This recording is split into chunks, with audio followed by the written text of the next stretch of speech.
17. Yep. Oh my god, Oz, let's go, dude. Let's go. All right. So, as you wander down this passageway, it does fork off again to the left and to the right. I'm gonna hold my hand out. I'm not gonna say anything. I'm just gonna hold my hand out for them to stop. And then I'm gonna look down and see if there are the giant's footprints on the ground. Perception. Ooh, can I get a survival? Survival, yeah. Oh, okay. That would be survival. You're tracking. Okay, 15. That's not bad. Okay. It's not bad. I'll take that. We take that in this house. Yep. It takes a little bit of searching. It's a little harder to find, but you do see they kind of go to the west, to the left. All right, I'm gonna look down the other path to make sure that they're from as much as I can see in the gray and white, to see if there's anyone down the other path, so I'm not like walking down, across like their line of sight. So looking down the other way, it does kind of curve off, and you get a faint glinting of torchlight on the walls. Do I hear anything? Just to be sure. Give me a perception check. Okay.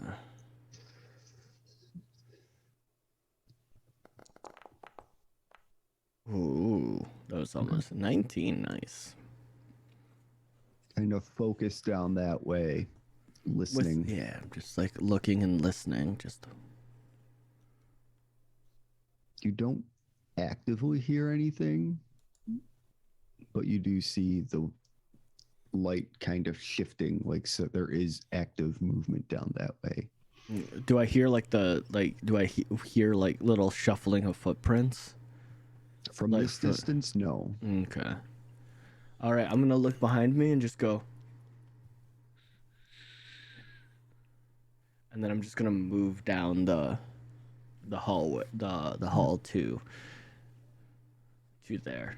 I don't know, how big is this map? Can we this walk? isn't a huge map. Oh, okay. This is just like a filler map. Okay, I wasn't sure if we should be like moving down the hallway.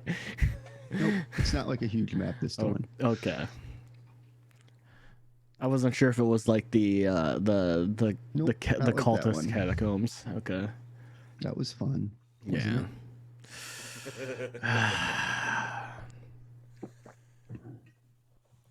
This man in his tombs, but yeah, I'm gonna. Leave me alone. No, you're my friend. I'm not gonna leave you alone. You're stuck with me. Oh. Okay. Give me another batch of stealth checks as you turn to the left and start walking down.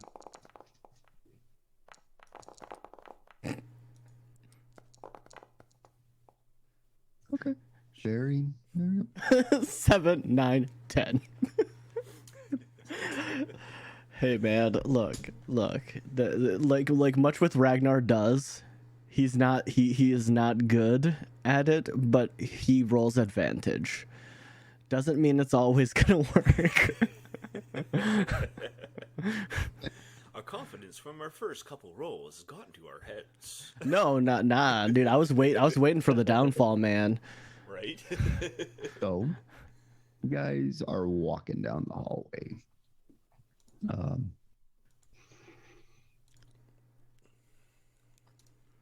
Kind of looking left, looking right, just looking forward, looking back. Mm-hmm. And also, like, every once in a while, like, Ragnar's gonna, like, just to make sure that there isn't anything invisible, I want to, like, I want to close my eyes, like, when we're in, like, a straightaway, I want to close my eyes and, just, move and then open and then just keep slowly moving, just to make sure that there isn't anything invisible or anything, like, sneaking or lurking. Okay. I'm just saying that just as a passive thought. Yep. So as you are walking down the hallway, looking forward, looking back, just making sure you're not being followed. Mm-hmm. And you are not actively being followed. That torchlight just goes dimmer and dimmer as it goes farther and farther away from you. Yeah. Okay. And as you keep going down the pathway, you do notice that it does. There is light ahead of you.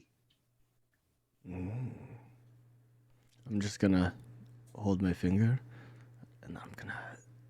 Do I see any of like the light moving with people? Give me a perception check.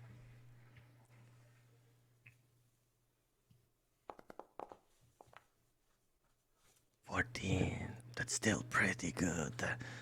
I take that. Hey, look, you have to understand. You have to understand that, like, everyone wants the 20s, but that's like, 20 is really hard, and 25 is like extremely hard. 30 is godlike success. Yeah. So I mean, like a 14, that is about average. That is not bad. Average. So looking down the hallway, it is not moving.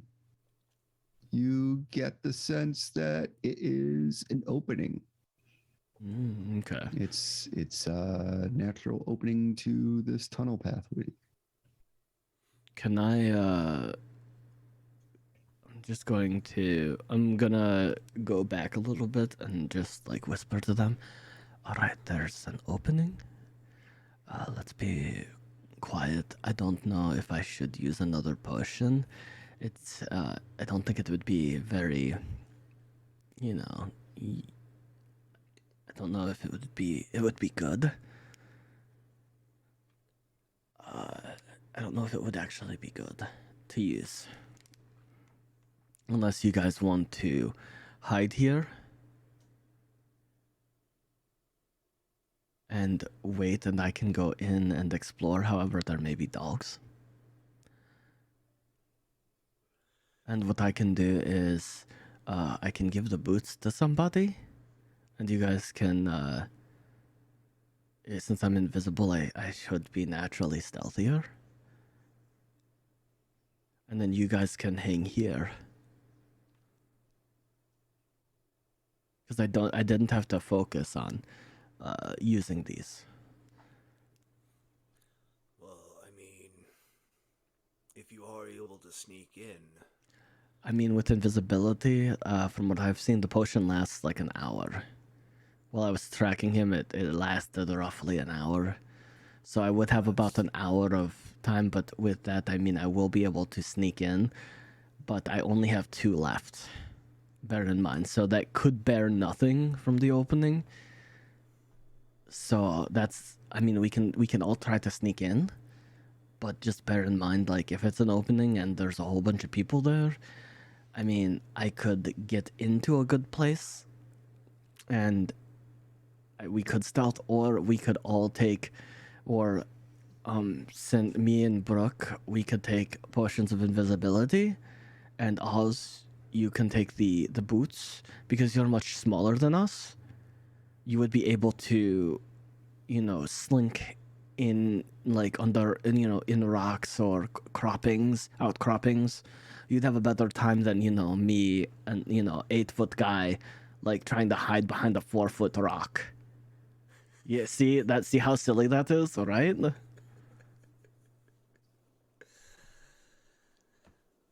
I think an approach with invisibility could play out advantageous. But we don't know what's over there, and it could just be a That's waste. what I'm getting at. It could be advantageous. That shaman could be literally around the corner, therefore setting you up with your plan with the axe in the box. Or it could be for naught. Or Oz, do you want to try to sneak forward? I mean, you could be, since you are smaller, I could give you the boots, and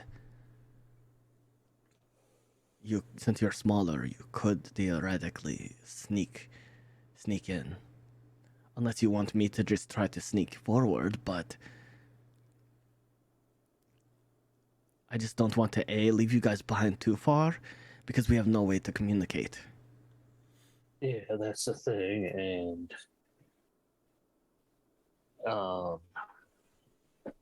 But do you have a way to communicate? Like at a distance? Not that I know of. Do you have like the message cantrip? This is me asking you out of game. That's what I'm looking for. Yeah, this is just me asking out of game because Ragnar has no way to. You do? Yes. It's Okay. not one that I have prepared. You can only learn the mechanics that you have. Okay, so you don't have it. Well, that's the thing. Is like depending. Do you guys just want to risk it and just go forward?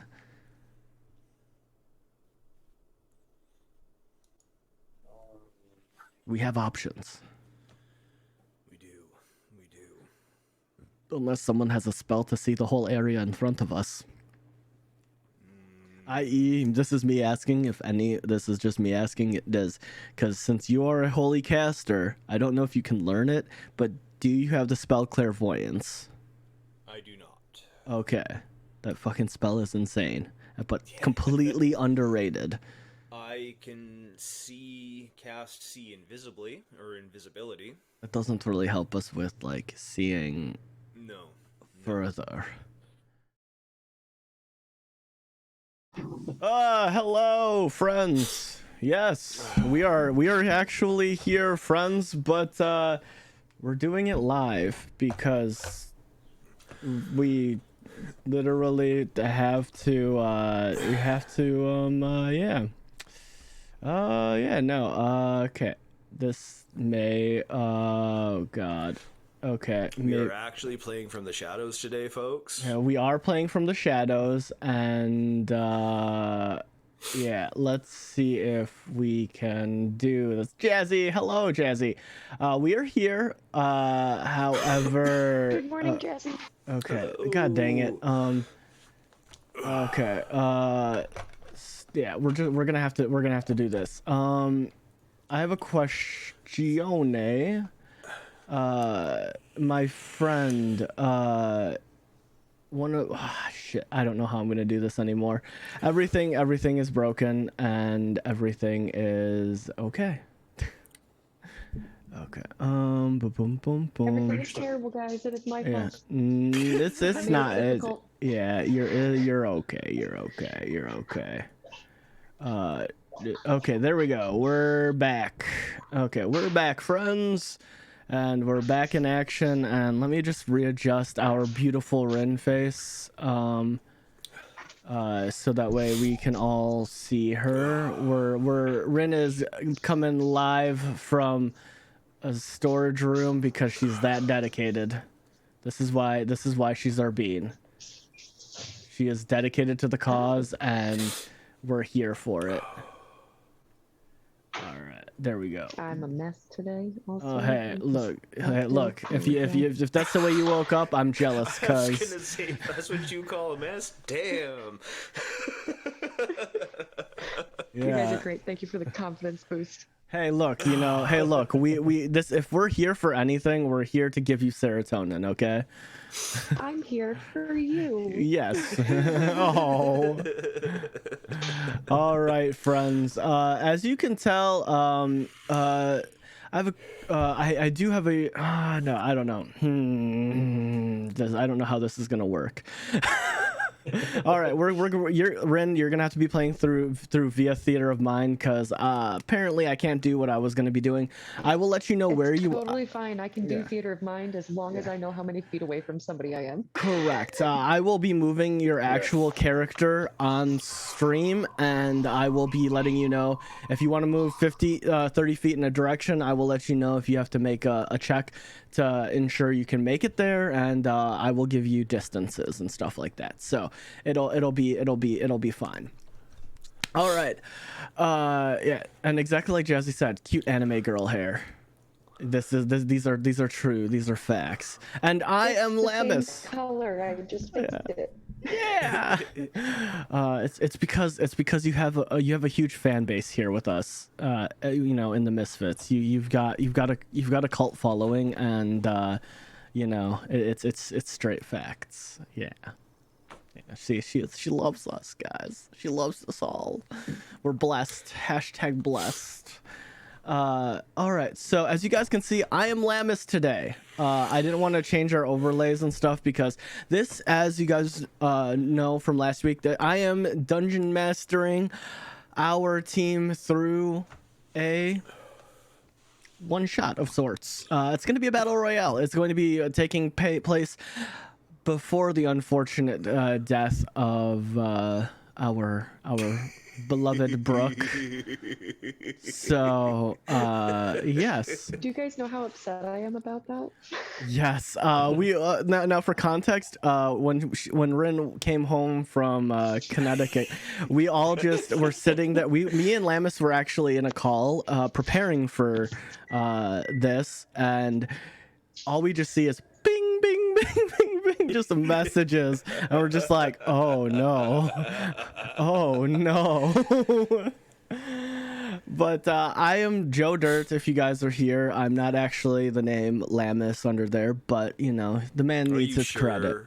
I'm not hot enough. I'm not hot enough, and I don't have a great beard, so.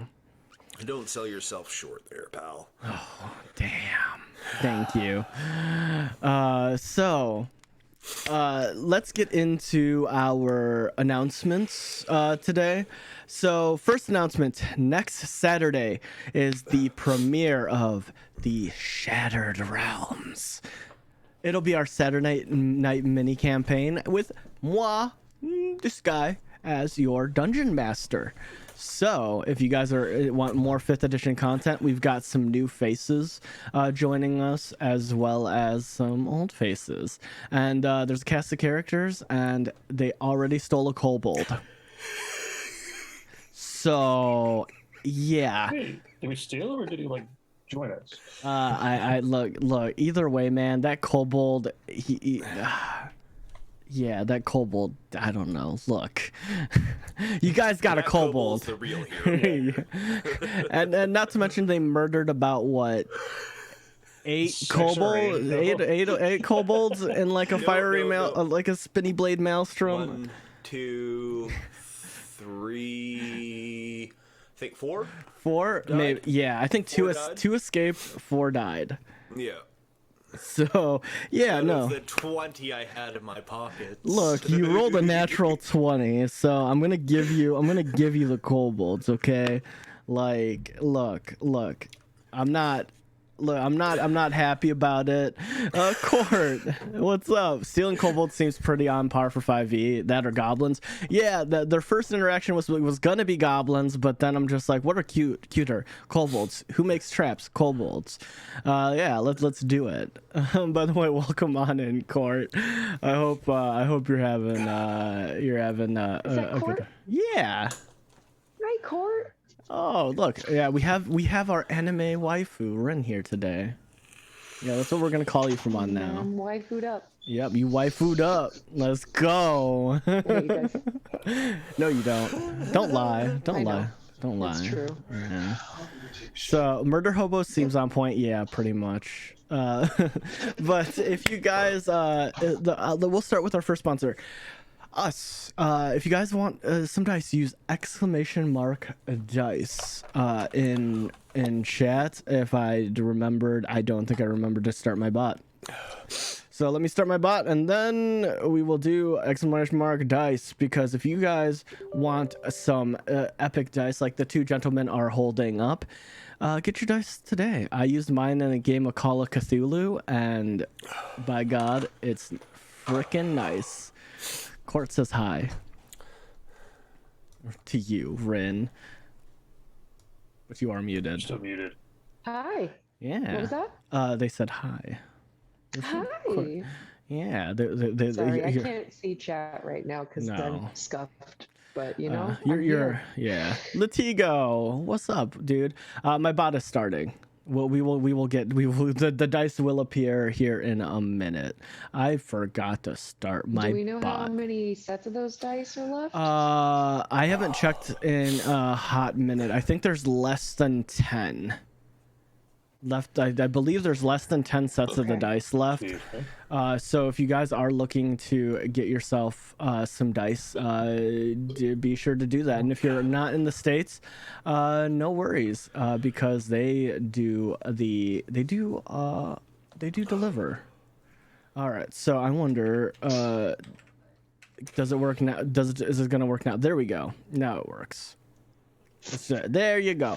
And if you're you're an international, if you're an international homie or just not in the States, much like our friend, are you Ronnie? Just I was making sure because you were like in the corner of your screen, but I have it set. You're fine. You can stay there. Oh yeah, I adjusted where my screen sits on my OBS to center me into the screen. Otherwise, I'd be like getting cut halfway off and stuff. Okay. So. Yeah. So if you guys aren't in the States, just email Janet at animatingthings.com and she will sort your order out and she'll get everything set up for you. And also, if you guys see that donation bar, right? Is it this way? Is it no? It's this way. It's this way. Do you see that donation bar that's right there?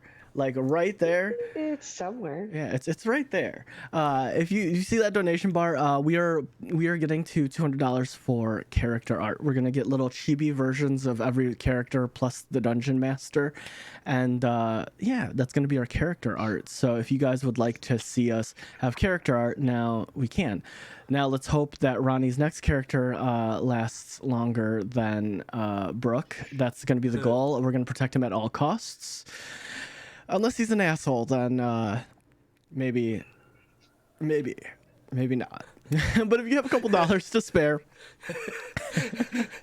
Save the Ronnie fund. Save the Ronnie fund. so if you guys want to donate, if you guys have a couple spare dollars, please donate it, and we can work towards some art. And our literal sponsor, Raise, is a wonderful energy supplement if you are looking to get yourself some energy drinks that have zero sugars, zero just anything that's just not good. It's all natural, baby, and that's what we're about here. It's all natural. I don't know where I'm going with that, so I'm gonna stop. But it's just really good. It tastes good, and it doesn't give you that really bad sugar taste that most energy drinks do. If you're someone that drinks energy drinks as much as I do, I can't recommend it enough. And every time I offer it to somebody, they always say the same thing: "That's good. That's good." So it is a consensus, and I recommend you give it a try. You can use code JoeDirt on the website to save yourself on some shipping. So, and you help your boys out. Someone write him a script. No, Jazzy, no scripts. This makes it authentic. Okay, this makes it me. All right, you're not gonna script me. If you scripted me, you wouldn't get me scratching my back in the middle of an ad read. Yeah, yeah. No scripting. Brought to you by Gunderson's Back Scratchers. Oh, dude, yeah, freaking back scratchers. But Back scratchers. yeah, dude, I wish we were sponsored by back scratchers. That'd be the weirdest thing. But It would hey, be so on brand though. yeah, it really Have would. you noticed how many times I've used my back scratcher during our D&D games? Yeah. I wish I had it. Yeah, I mean, I think we've all used a back scratcher like at least several times in an episode. We'll just dude, it's hilarious. It's straight facts though. But our next sponsor is Legend Craft. If you're looking for high quality gaming gear and accessories as well as a table, check out Legend Craft. They make some of the finest tables. Them good old boys up in Canada are always hard at work at doing some artisan style stuff, and yeah, they make dice trackers, initiative trackers, as well as art, and they make full on gaming tables, and that is it. They're just great. I mean, fucking high quality metal and wood. It's can't beat it. And then third sponsor is me. Follow me on YouTube. Yeah, go follow my YouTube, cause yeah. Follow my YouTube or else. Or exactly, follow my YouTube or else you're gonna get pushed down a flight of like a ladder by Thiela. Well, maybe or the tailor will come out of hiding. actually, you know, on second thought, people might like that. Or you won't be pushed down a ladder by Thiela. Whatever is Whichever more one threatening. Yeah, whatever's more threatening. Yeah.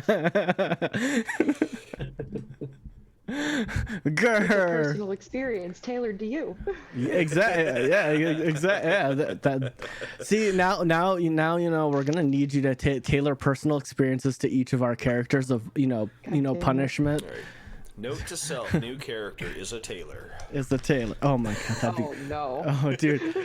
Oh, if you had leatherworking tools and stuff like that, and you were actually a tailor, that'd be hilarious. Like part of your backstory. It's like, and you're just like, oh, I can make you a cloak. Hold on. Still have that fabric. Urge. I still have that fabric with the hole and the blood.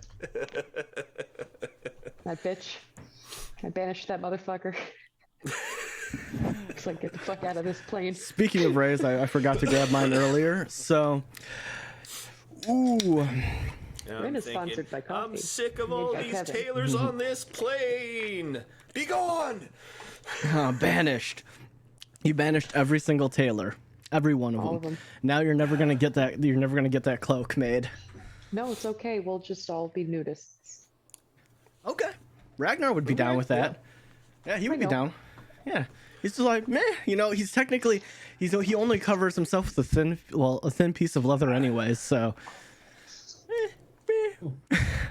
But let us go into. Maybe doing that in the mountains would that be fun? I mean, he's used to it, man. Yeah. But as we draw in, all of you are laying down and getting ready for bed. This is the night before you guys all go into the cavern after your first foray. You're all sitting down to rest.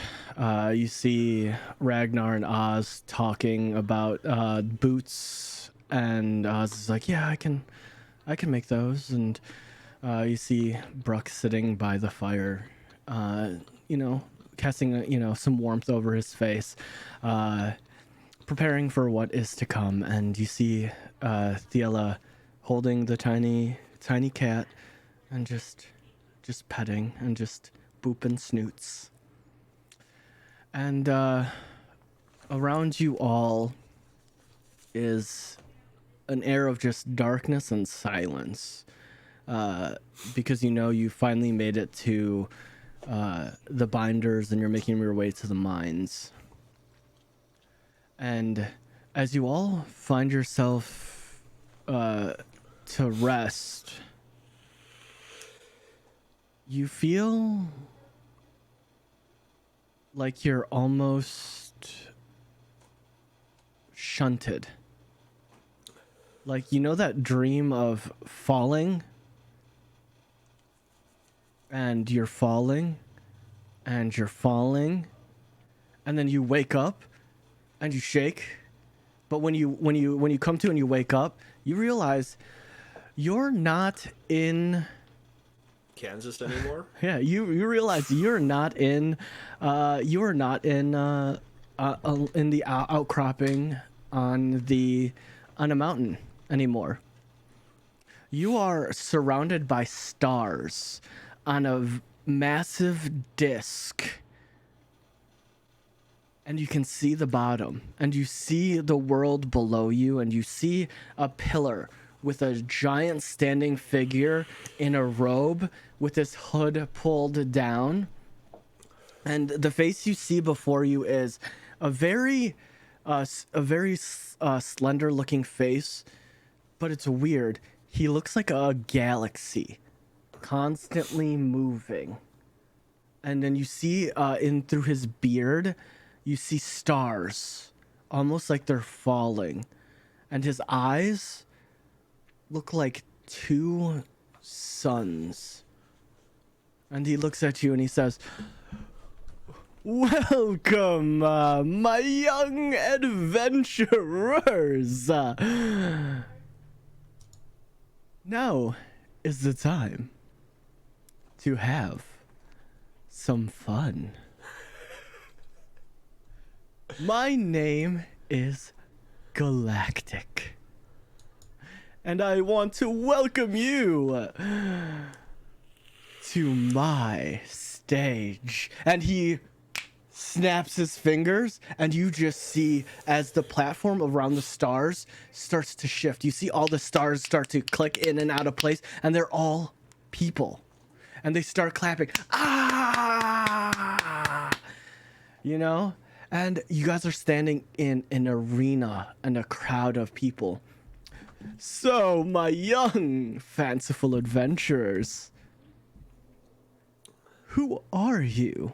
And you're making quite the stare. Introduce yourself to the public, the masses of the galaxy. And you just see all of them just start erupting with cheer. Ah! And then a spotlight comes over. Poof, Brooke, introduce yourself, my orcish friend. What the hell's going on here? I need you to make a Constitution saving throw. Oh, fuck off.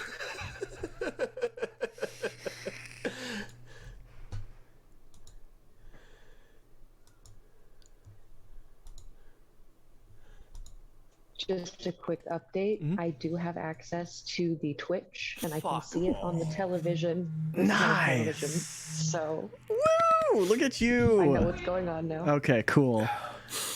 Tell them thank you. Tell them thank you, whoever did that for you. You rolled a 4. Okay, so Yeah. as you go to say, dispute, you feel your body tense up, and you are forcibly giving your name.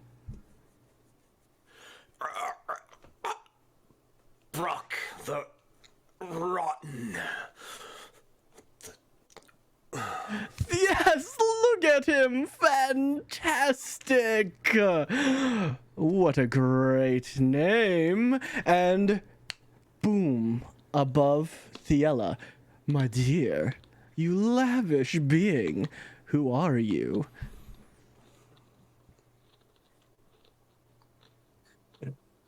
Where the fuck are we? Make a Constitution saving throw. Con save. Don't worry, she will be back. She does have to go through. Somebody took my shoes off. Actually, I had to take off his. I tried to glue you on. Yeah. Saves. After you fucking plopped me on the couch. After you slapped me in the face. Okay, this is- Hey, fucker, I told you not to. All right, let's. Hang on a second. Yep, you're good. Trying to remember how to work D&D Beyond. Yeah. It's been a minute. Yeah, no, it has. It's been yeah, we haven't used D&D Beyond in like what, half a year. Okay. I'm supposed to be able to just tap Constitution, right? Yeah, the little button. You should be able to tap the button.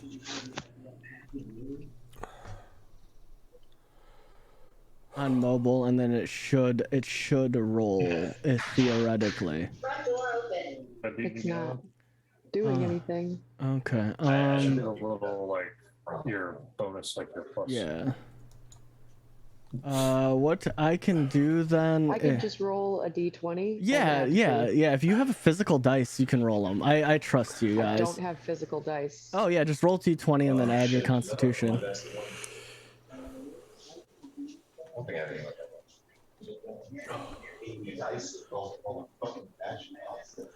And then let's do Let's open Thiela real quick, and then Yeah. Roll the d20 on that. all right. Okay, let's do that, and then Nice. okay. So Constitution, I can roll the. Oh, I can't roll. Yeah, that's right. I'm not the DM. I can't force a roll. God dang it. Oh well. Let me know what you get.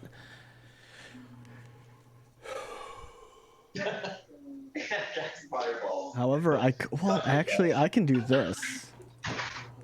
I can roll a Constitution saving throw over here. Haha! Saving throw. Normal. All right. Okay. You got a natural 20. Fuck. All right. Continue your process. My process. Yeah. What were you saying before you? What you felt is you felt an overwhelming light on you, and you felt just in your chest and your stomach started to tighten, and it was like it was forcing you to say your name, but you shrug it off.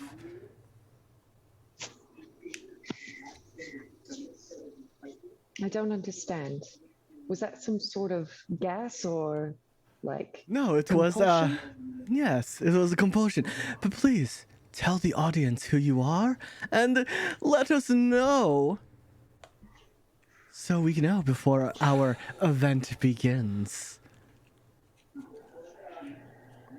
I'm Fiella and I would like to go home. And you may.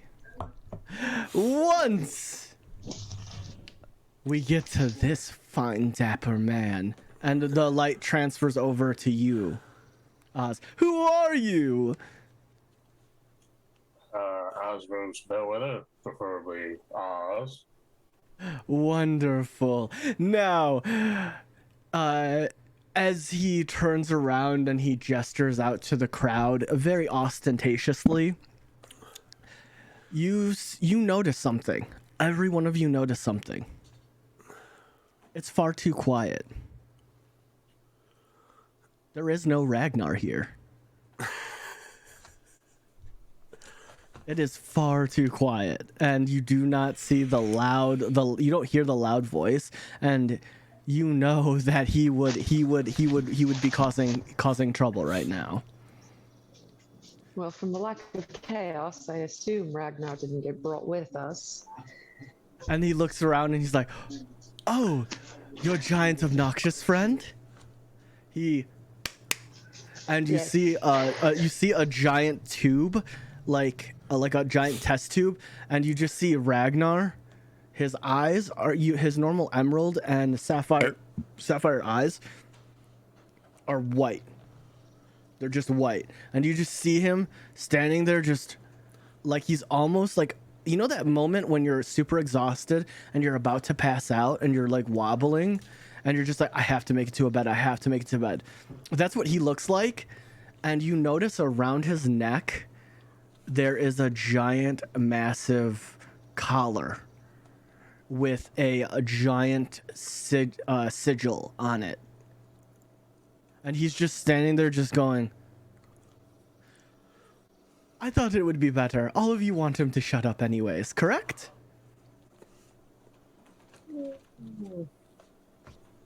Just because he's obnoxious doesn't mean we don't want him to talk ever. Oh. So why would you do that to somebody you don't even know him or us? Who are you? Oh, I know a lot about you. I am Galactus. I'm a purveyor of all sorts of combatants, and also bestial in nature. It doesn't matter, really. Don't worry, you all will be going home, but I will offer you a boon. And he holds out his hand, and you watch as his hand it stretches obnoxiously long.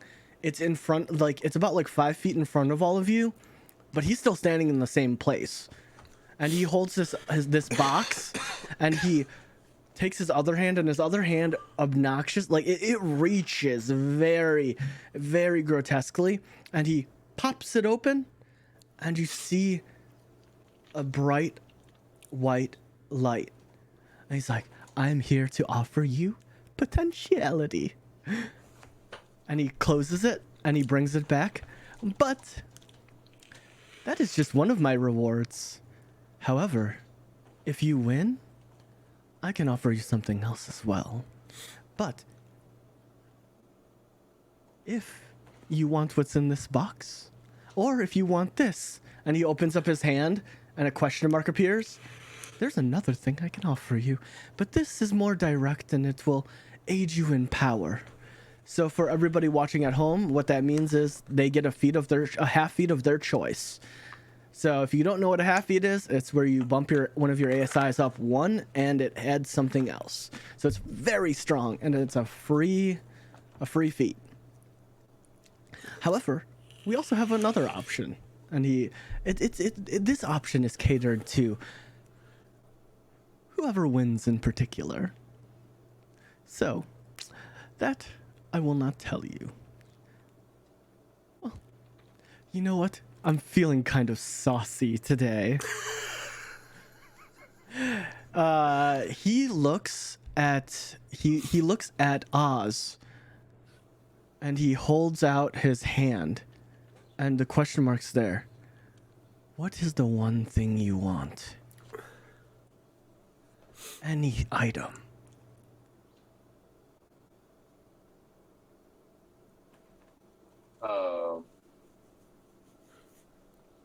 I can't honestly think of it at the moment.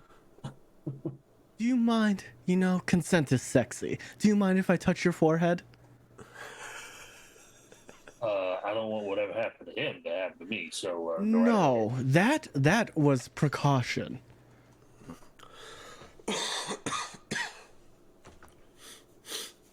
And trust me, I didn't touch him. He's so dirty. I was more referring to Brooke and being alive. Oh, no, that was just me making him do what I needed him to do. You are a gentleman. You just answered the question. Yes, I consent to whatever fuck you're gonna do. You feel as he touches your forehead with one of his fingers, it's really, really warm. And you're a warm person by nature, but this feels warm. And he pulls out, and he, like, a little bit of stardust comes down. And what you see in front of you is a diamond worth 300 gold.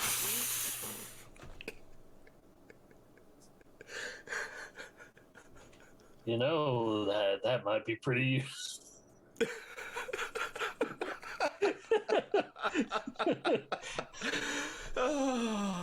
I'm a fucking chaos man. So much.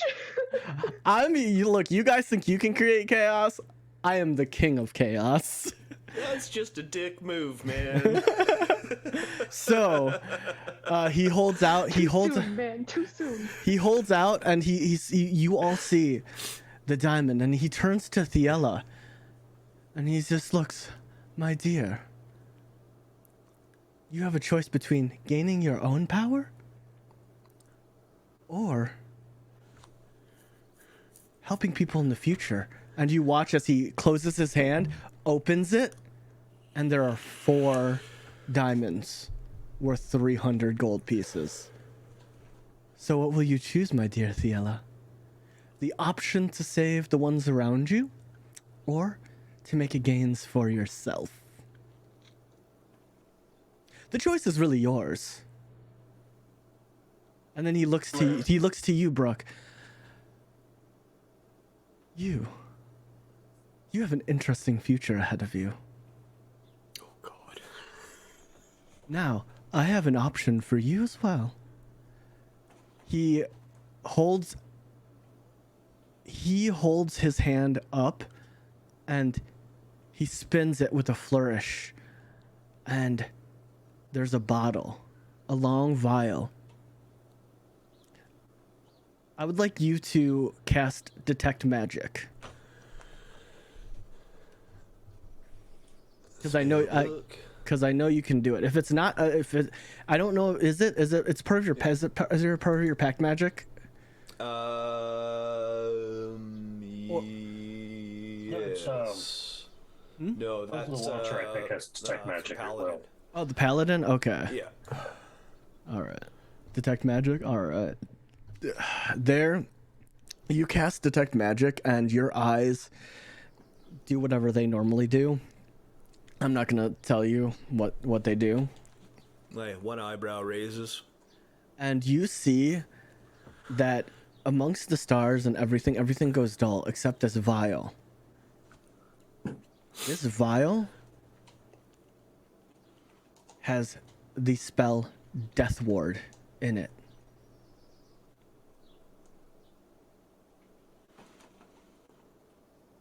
And if you don't know what Death Ward does, if you are, I will. I think I have a pretty good idea. but I'm just Roll trying to roll an Arcana check for me. I don't want to give you too much free information.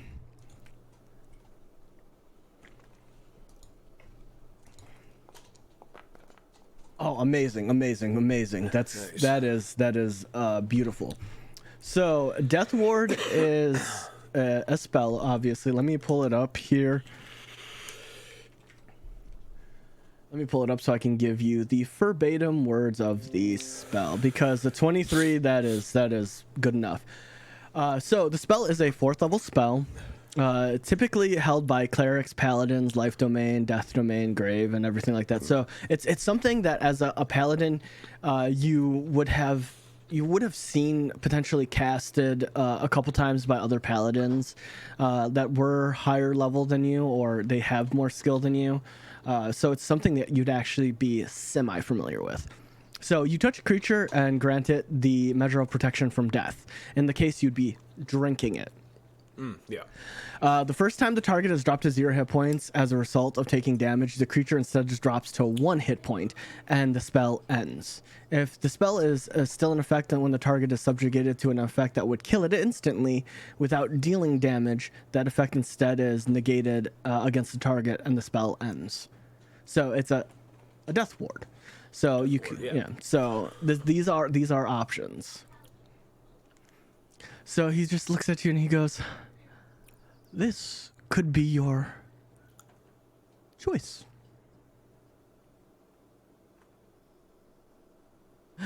Now, my friends, you are all wondering what you're here for, and, well, you're all wondering what you're going to do. Well, it's very simple. I have scouted the perfect place for your trials of new heroes, or whatever you are. I don't care. To be honest, it's at the site of where you fought that wonderful dragon. And he clicks his hand, and you all teleport to... You teleport to the grotto.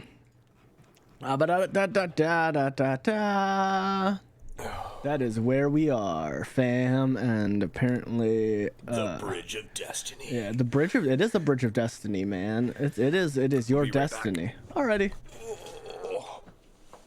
So, it is your Bridge of Destiny, friends. I thought I sorted this out, but apparently not. Alright, there we go. Let's scoot you over, Rennie. Okay. And you all see that you all are in the top center of the place.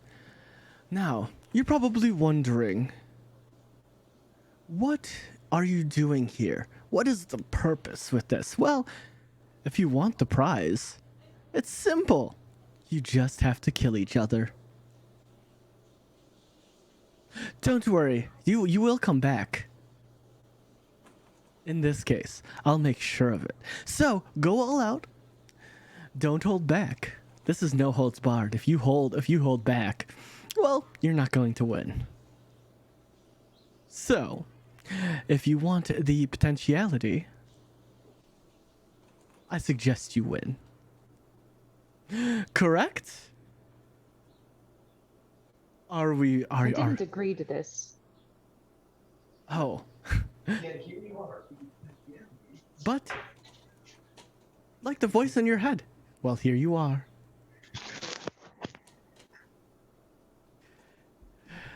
So, you have one of two choices. Either stand there and get killed, or win and potentially save some lives, or give yourself some power. Wouldn't you say that's worth it? I've already promised. If you guys would like to make an insight check to see if he would bring you guys back to life, you guys can. If you want, I can roll that. I absolutely would like to make that insight check. Okay, cool. But yes. I can roll it for you. Because D&D Beyond is not working for me. Yeah. All right. Insight. Okay. 14. Oh, okay. You rolled a 15. From what you can see, he's being honest.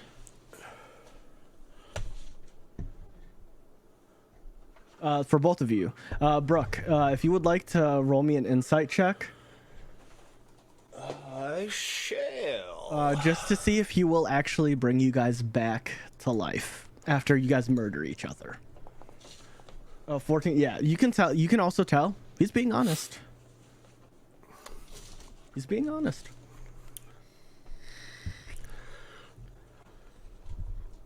So, the question is, will you accept the challenge? Be able to gain more power? Or, if you don't accept it, well, you're just going to be standing here and getting killed. I'll still bring you back. Don't you worry.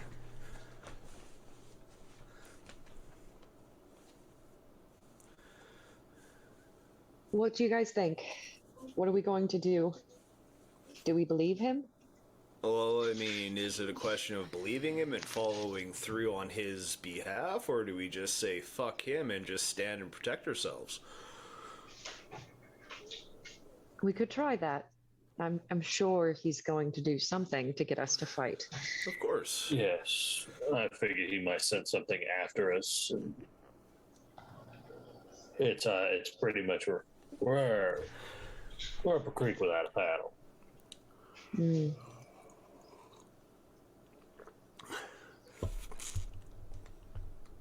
Well then, I don't want to fight you guys. Same here, but seems like he'll bring us back, so. I mean, in a metagaming sense, what do I have to lose, guys? You only have things Fuck to you, gain. Brooke. You only have things to gain in this situation. He's got an unbearably ghoulish future. So, yeah, I figure we might as well just have at it. If you and he just looks. If you want proof of concept, I can show you that I can. Last show. I can show you that I can bring you back to life. Oh, fuck. If you don't believe that I can, I'd like to see your proof. okay. He points his finger at you. I need you to make another Constitution saving throw. At disadvantage. At disadvantage? Ooh, Yeah, because you okay. watch him point one of his fingers and you see him point another finger at you. And then I will make that roll for you. Constitution saving throw. Disadvantage. If you guys would like to roll me an Arcana to see what he did, I will allow it. You rolled a 6. Fuck. 16? Okay. 20. Okay, 21. And then Oz, you have no clue what happened. You just see it. But Brooke, you see that he pointed his finger, and you see that he with his other finger. You've only heard a myth and legend of the spell. He just used power word kill.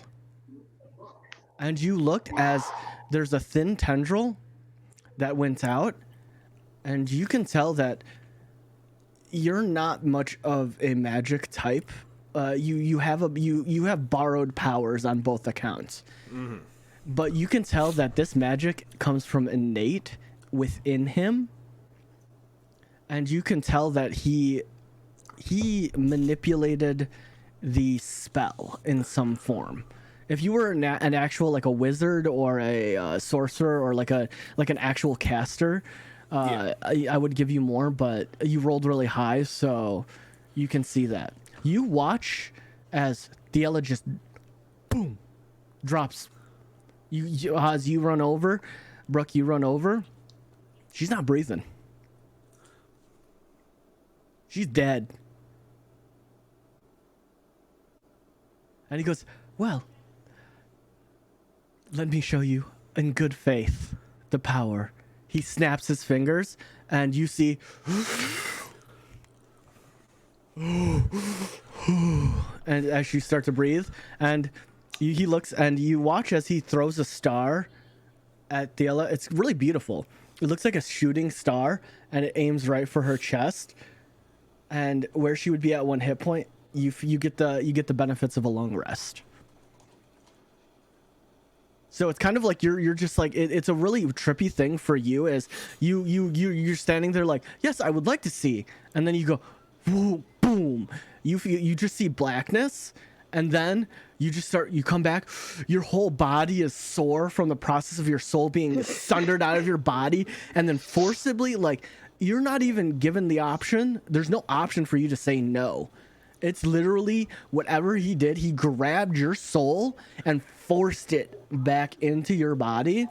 So you have this a massive amount of pain, and you come forth and you're just like, oh God. And then you see a star come at you, and then you're just like you just took a whole bunch, like an adrenaline boost, and you're just like, I don't know if anyone's ever used an EpiPen before. It's like taking an injector shot of an EpiPen and just go, whoa, and you're just laying on the ground. It's a weird moment. I'm going to sit up. And then whisper Yeah, you into her can ear. stand. You can stand up. Yeah. This person seems legit, unfortunately. Whether he actually keeps his promise or not is another thing. No, I believe him. I believe him. Power to actually stop him, unfortunately. I am unfortunately inclined to agree. Yeah. Well, let's play this game and see what we can get from it. Excellent! As you see, he throws his arms out, and you see everyone just go, wah! The crowd is cheering behind him, and he looks and he's like, well, my friends, let us begin. And did that cost you a spell slot to cast Detect Magic?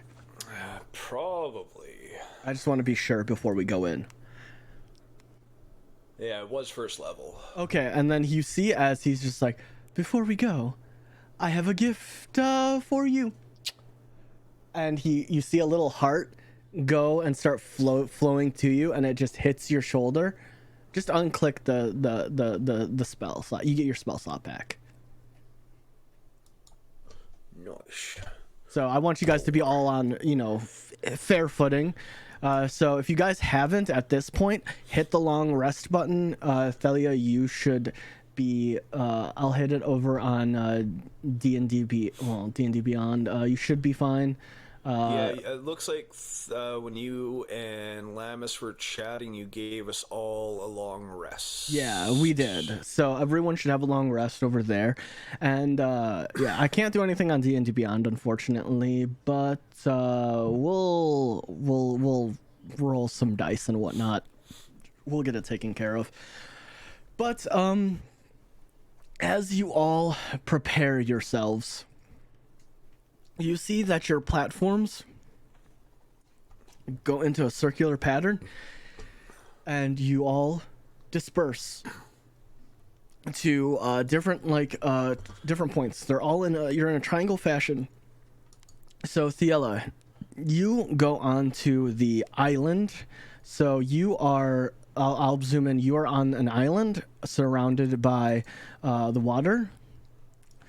You can see Brooke over here. He is at the edge of the bridge. Okay. And you, Brooke, and yeah, no, both of you can see Oz is over here on the other side of the bridge. And you guys are all at a triangular point away from each other. Now, at this point, I need us to roll initiative. Let me see if D&D Beyond is going to cooperate. Yeah. One question for me is, do I still technically have the staff of the pack keeper on me? Oh, yes, And you do. You do. You have a I yeah. still have my potion of flying on me. Correct. Okay. You do. You still have those options as well. So. All right. No active encounter. Okay. Oh wait. Yeah, that's right. I'm being dumb. No active encounter. Yeah. I'm Hold not on. sure why nothing in D&D Beyond is responding. I don't know. I was having that issue earlier. When I was trying to roll.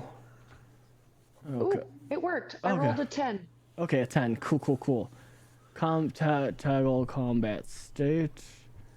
And then all right. Roll initiative. I will put okay.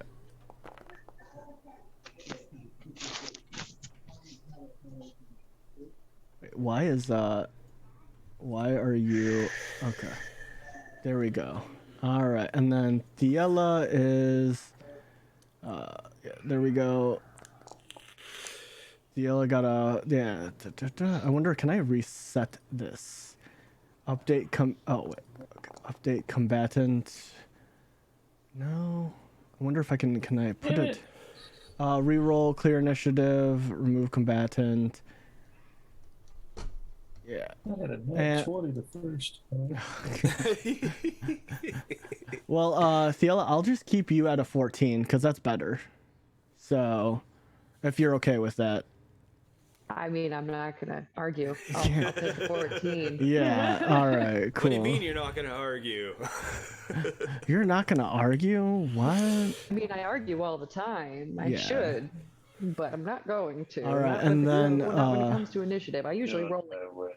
I'll take. All right, and then we'll roll for your shrub. All right, and then begin combats. All right. Ba-da-da-da-da. Our first combatant up is Thiela. As mentioned before, you can see Brooke and you can see Oz, and you can't really see the shrub because the shrub is so fucking tiny. Yeah. So I mean, but you always judging by Oz that the shrub is always soon to follow. Yeah. So that is not something He's never that you without his shrubbery. correct. So Can you zoom out on the Yeah. map real quick?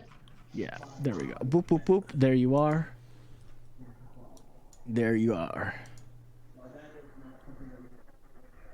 Okay, there we go. There's Oz. Okay, cool. Everyone is here. All our friends are here. Okay, what would you like to do, ma'am? I would like to move forward as much as I can. There is a cliff. There is a little dropping there, so How- it's about 10 feet. How deep is the drop? 10 feet. So that would take 10 feet of my movement as well. Yes.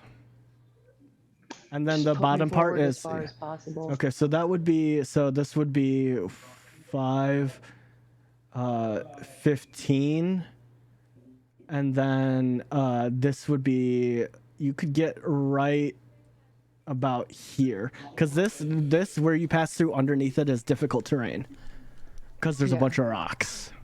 So you're right there. Okay.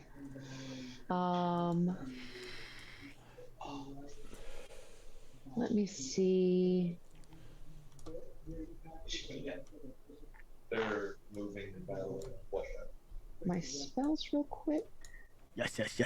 Spells. Yes. I'm gonna use my spells. Yes, use my spells. Use some spells. I would like to. Where the fuck is it? It's 120 feet. Perfect. I didn't even need to move, but I did anyway. I would like to cast Call Lightning. Oh. And I would like, I'm pretty sure I can fit I wonder. two of I don't know. How big is the template again? I wonder, do you I think it's have guiding bolt, healing word, protection from good to you? Call Blast. Lightning should always be prepared because I'm a Tempest Cleric. Yeah. Oh god, this is no wonder why you guys take so long. What level spell is Call Lightning? Third? Oh, third level. Okay. That's a question mark. Yeah. Okay. Yeah, it's third. Okay. Call. Okay, there we go. Call Lightning. All right, there we go. Bloop bloop bloop. Cast spells. All right, and then.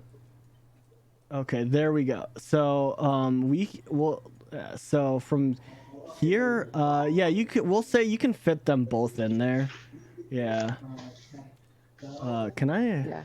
Yeah. We'll say you're both in there, cause you know. I wonder, can I like? You should be able to move that. Oh hell yeah! Okay, we can move it. So we'll move it right to a point you can see, which is right here, and then how do I delete this one? I don't know how to work Foundry on the DM level. God. Yeah. Might be a right click, or it might be. I'm trying to think of. Right click. I've dropped a few templates. Okay. And then I wonder if I can just delete. Okay. Oh God. You never taught me how to do this. I was not prepared. All right. I wonder. God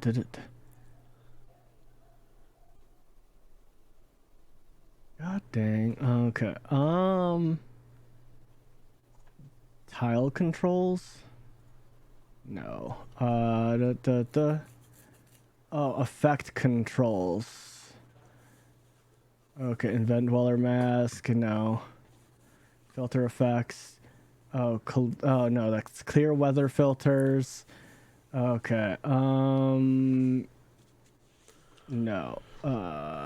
Tile. I have no clue how to. I have no clue how to do that. You should be able to click on it, I think. Yeah, I'm not the able. template itself. Perfect. I cannot click on it. Okay, I have no clue. Well, we're just gonna leave it there. I'm a budget DM. I don't know how to use Foundry. We're just gonna leave it there, and yeah. So, what do they need? What save do they need to make? Dexterity, I believe. All right, is it at All three of them. Okay, so when you cast a spell, choose a point you can see the cloud at the point each creature. Okay. Okay. All right. So yeah, make a dexterity save.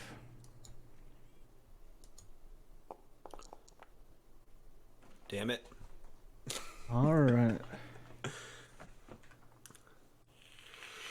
I don't know how to like. I can click it, but I don't know how to remove it. Said. How do we? Yeah. How have you guys removed it? This is my question. I can click it, but I can't remove it. I can't delete it out of existence. Oz, make a dexterity saving throw for me.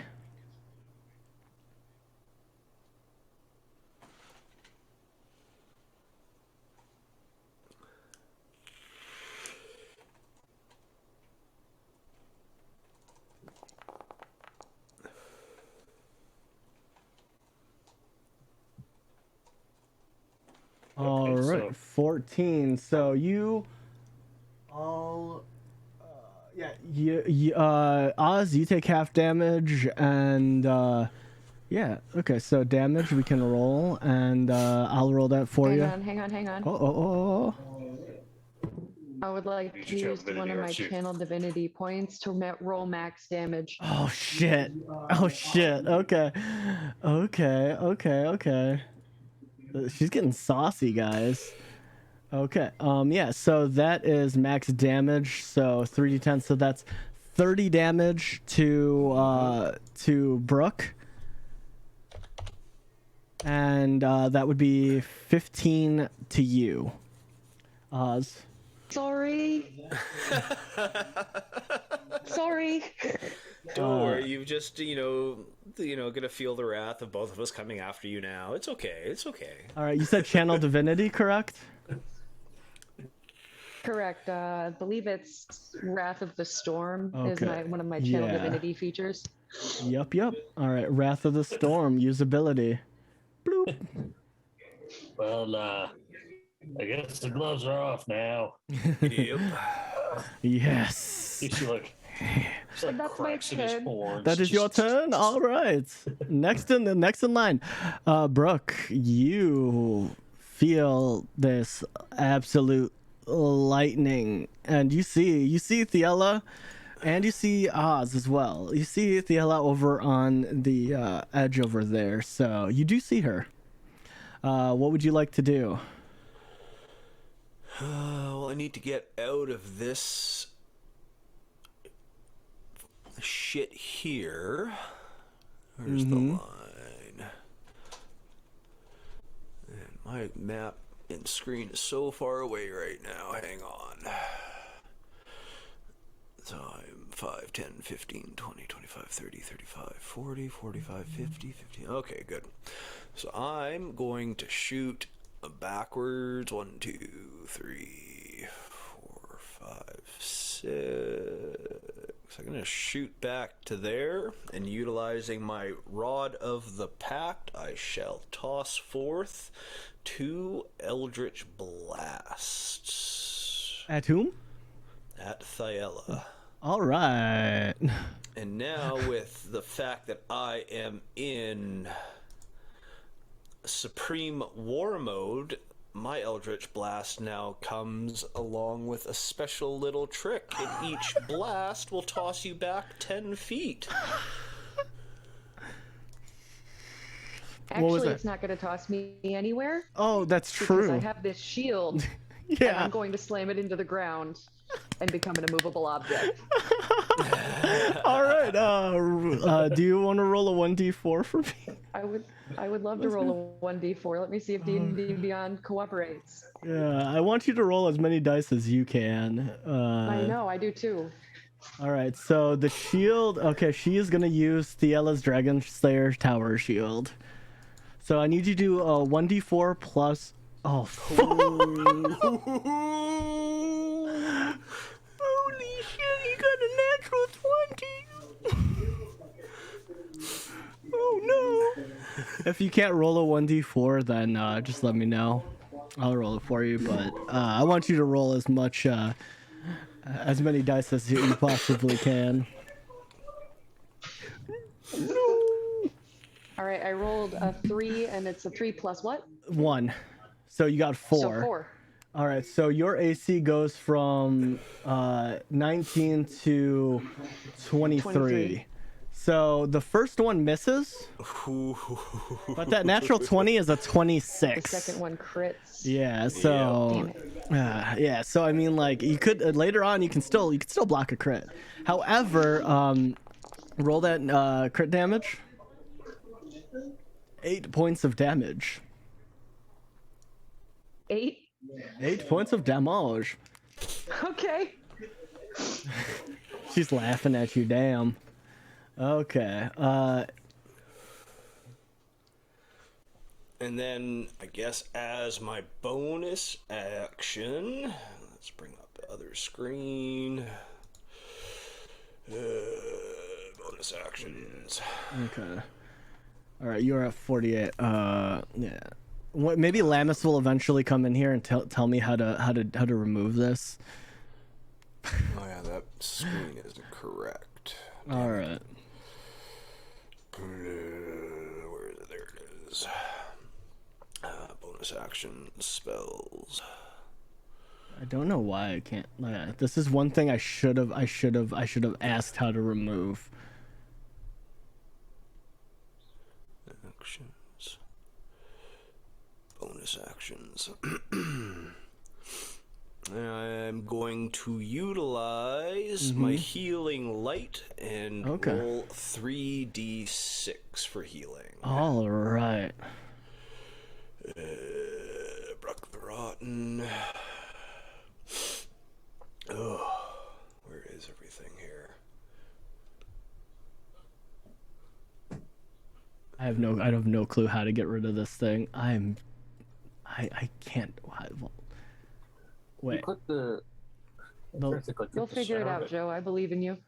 I don't see the token. That's the little icon thing that's inside there. Are you sure you're not on screen? There it is. Yeah, because I should be able to do a quick Google. Yeah, I'm gonna do a quick Google. 6. Yeah. Take 10 health back.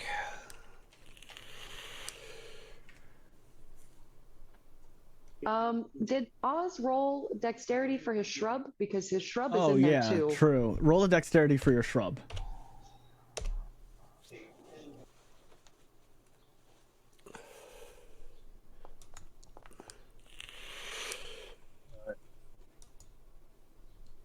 So did it take 15 damage as well? Did he pass? No, he takes 30. It takes 30. Mm-hmm. Yeah, so I don't, it says hover over it, and then apparently, okay. Okay, there we go. Haha, I figured it out. Thank you, Google. All right, there we go. That's accurate to the thing. Okay, cool. All right, and is that your turn? Now that we have that taken care of. That's the end of my turn, yes. Okay. All right, next, we're just going to say it's Oz because your Awakened Shrub goes on your turn. So, Oz, it is your turn. Even though your Awakened Shrub rolled higher than you. That's why I was looking it up. I was trying to remember if it had its own initiative or if it went It with doesn't. me. It goes on your turn. It doesn't matter. All right, I'm going to... let me... Because I'll send TDB out of it. So actually, one sec. I'm not sure if technically my +3 from the rod got added. Okay, so... it would be technically a 25 and a 29. 25 and a 29. Okay, yeah, roll your damage for that, because actually that actually would hit. That is true. It doesn't... The rod doesn't add to that. So... yeah, you take another 4 points of damage, Stiella. I think I can handle 4 points. You are an absolute tank. You're a unit.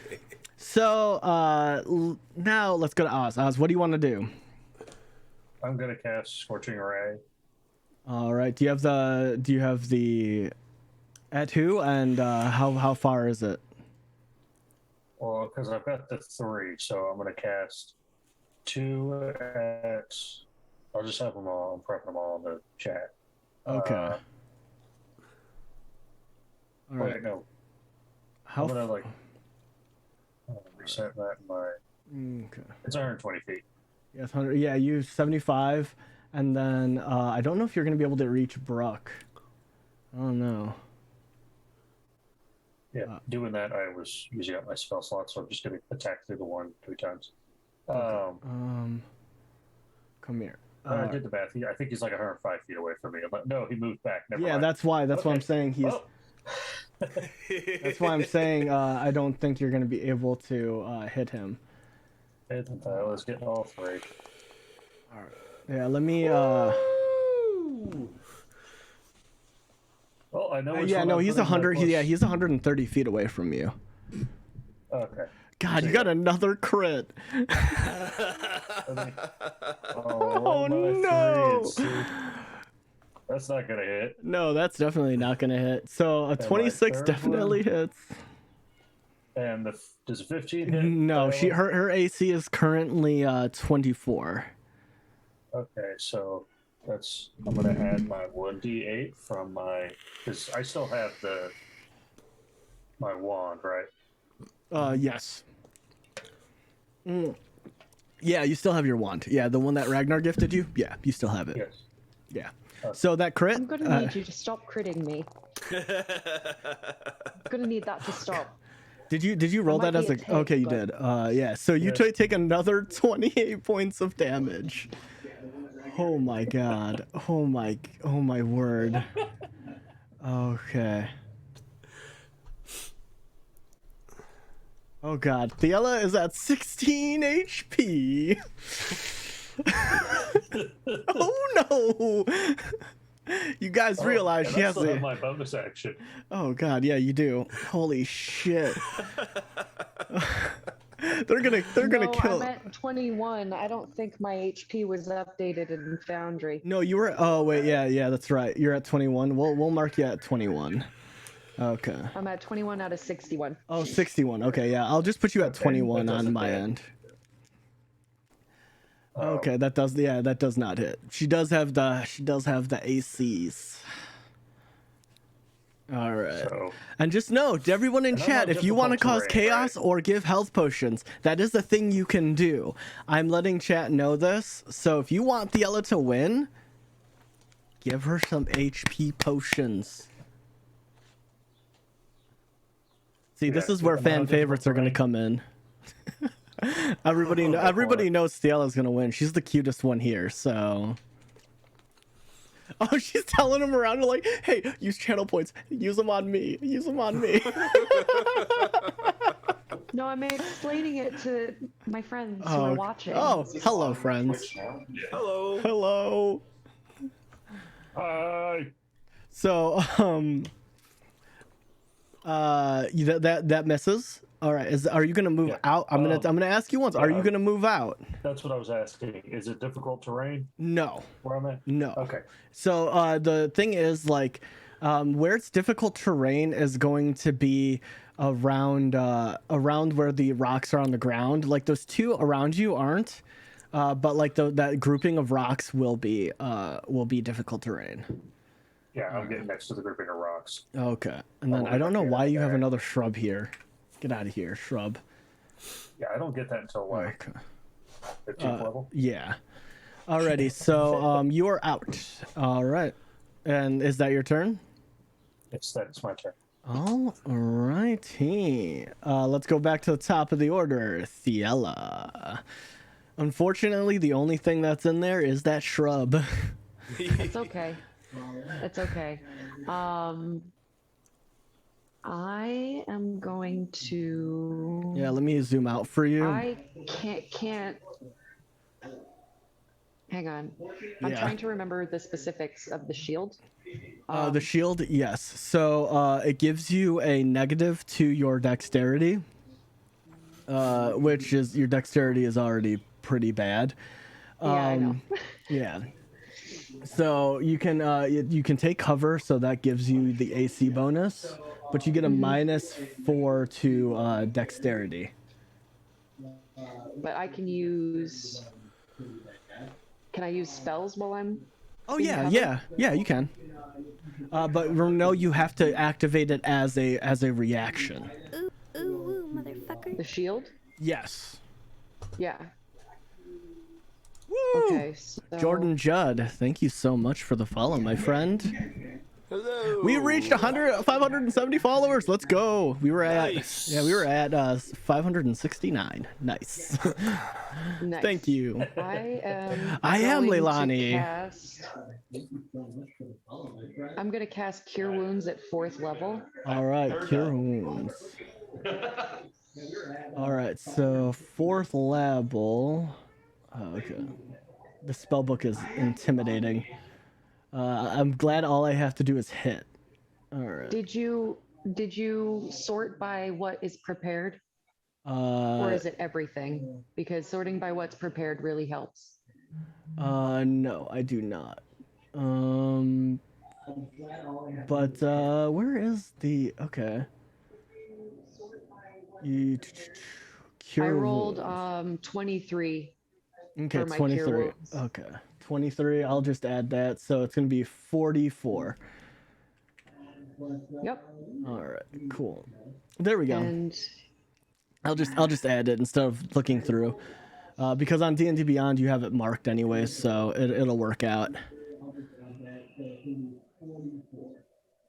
and that is an action. Mm-hmm. What are my? Do I have any bonus actions? I think trying there's. to sort through. I don't know what you have active, but the only bonus action I know is Shield of Faith and Spiritual Weapon. But since you cast a spell, you can't really cast anything. Since you cast a 4th level spell, I think you can only cast like a cantrip or something. Yeah, so that's fine. Yeah. I will. Do you want to use movement? Because they're all coming after I'm going you. to move menacingly towards Azeros, but not get in the water. So do you want to move like to the precipice over here, or? Yes, the Okay. precipice, please. Okay, right there. That's about as where you can get. Okay, does that work? That works perfectly, and that's my turn. All right, Brooke. It is your turn. What are you doing, friend? I'm going to cast Moonbeam. Oh no. Oh no. Oh no. Not this. Balls Mahoney? I like that. I like that. Thank you for the follow. That's a great Hang username. on a second. I didn't move. Balls Mahoney. Wrestling. I didn't move. Okay, I'm sorry. okay. I'm planted. Oh, okay. Yeah, I forgot. I was planted in the ground. I didn't move. Okay, cool. All right, you cast Moonbeam. Moonbeam as Paladin in 2nd level. Okay. You can drop that template wherever you're gonna put it. I have a feeling I know where you're gonna put it. Hang on. Uh-oh, how do I move it? Template. Can I? Okay. Can I? Here, I got ya. All right, I'm assuming you're moving it right here. Yes. Fuck. No, please, Rin. Give me a Constitution saving throw. What if I don't wanna? Hang on a second. The Moonbeam compels you. Oh my gosh. Let's hope you have a decent constitution. Let's hope. Let's hope you can roll. 22. 22. And All right. That shall be a pass. Also, Rin, I'm going to need you to make 2 Constitution saving throws to that's maintain right. the spell. I forgot. So did I. Yeah, and you should have advantage. Did you take Warcaster? I did. I do have advantage. Okay, so take roll at advantage. So on D&D, well, no, just roll. Balls Mahoney. No problem. I'm glad you're enjoying it, Balls Mahoney. Like I can hear you laughing in the background. It's great. It's great. So Rin All right. will So the take- first one I rolled was an 18. 18. For okay. That's with advantage. Okay. And then don't forget to roll one for Moonbeam as well. and 12 for the Okay. second one. Okay. I already rolled my con save for Moonbeam. It was 22. 22. Okay. 22. So yeah, you take half the damage of 15, which is 6.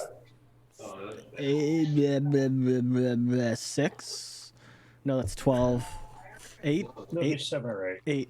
7 or 8. 7. We'll do a 7. We'll round down. 7. All right. So and then apply We'll let that half damage, and then all right. So the 12. So Call Lightning is a 4th level spell, correct? It's a third level. Okay, Call of Lightning does drop because you rolled a 12. Yeah. All right, boom! It is clear skies, friends. All right, and then bonus action, Ronnie. I shall use my last D6 for healing. All right. All right, and Oz, you are on deck. Let me know what you were gonna do. Enter. I'm gonna 5. Well, not yet. Not yet. Just prepare what you're gonna do, and then we will head into your turn. And then Thiela, that means you are after Oz. So let me know what you want to do, or prepare what you want to do, rather, because you are on deck. All right, and that is all. Would you like to move, Brooke? No, I'm happy where I'm at. Okay. All right, Oz, it's your turn. Thiela, you're next, and you're on deck, Brooke. So prepare what you want to do, as you were. move it 30 feet to the cliff edge. All right. I'm still trying to do the math here. Mhm. If there's anything that could possibly hit, because honestly, I can't see with the distance. I can't scroll that far to see the distance between myself and. Yes. Brooke. So your distance between him. 20 feet. Yeah, 120 feet. Yeah, there you go. Yeah, he's within range of some of your spells. I'm gonna look a fireball at it. Firebolt. All right, go for it. Oh, 15. That's Miss. Well, Cannon's still alive, and I think I'm within distance for. I think Cannon has 120 feet too. Yeah, I don't think the cannon's within range of Oh, no, him. I'm not firing at him. I'm Oh, firing okay. at the Okay. Truth. What did you roll to hit me? He hasn't rolled yet. Oh, okay. Sorry. Oh, that's not gonna hit. He rolled an 11. That's not gonna hit. Absolutely not. All right. AC of 23, baby. Not anymore. I'm still planted. I didn't move. It's every reaction. You have to okay. use your reaction. So it's a reaction to go boom, and then stalwart, and then you can stay there, but you have to readjust yourself. No, that's fine then. Yeah. Then it still doesn't hit. 19. Yeah. I mean, no matter what, it still doesn't hit. Yeah. All right. Is that all you got? Yep. All right. Just currently like. Yella, it's your turn. Brooke, you're All right, next. I'm going to unplant myself. Is Okay. that an action? No, it's a free action Okay. because the shield was made for specifically you, so it's not as as wieldy as you would think it would be, because it's like designed exactly for your perfect height. So Yeah. But before you do anything, you get to give me a con save. yeah, this is true. You do. What if I don't want to? Okay. The moonbeam compels you. Bonnie, I thought we were friends. Well, we were until that lightning bolt came down. I'm sorry, I had to. That's like a trick I don't get to use a lot. Right? Oh, At least it man. wasn't with 8. 8. Okay. So yeah, you take And- 7. Take 7 more damage, please. Yes, I can handle that. And And I'm going to remove myself from the moonbeam. This time I am actually going to go. How deep is that water? So the water itself is, you can see the bottom. So roughly, I would say it's about 30 feet deep. Ooh.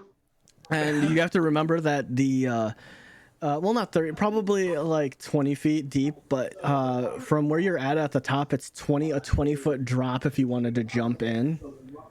I would like to jump in as I can breathe underwater. All right, which side do you want to go to? The side where Oz is, or The side where Oz is. Okay, so what I'm gonna do? Distance between me and Brooke.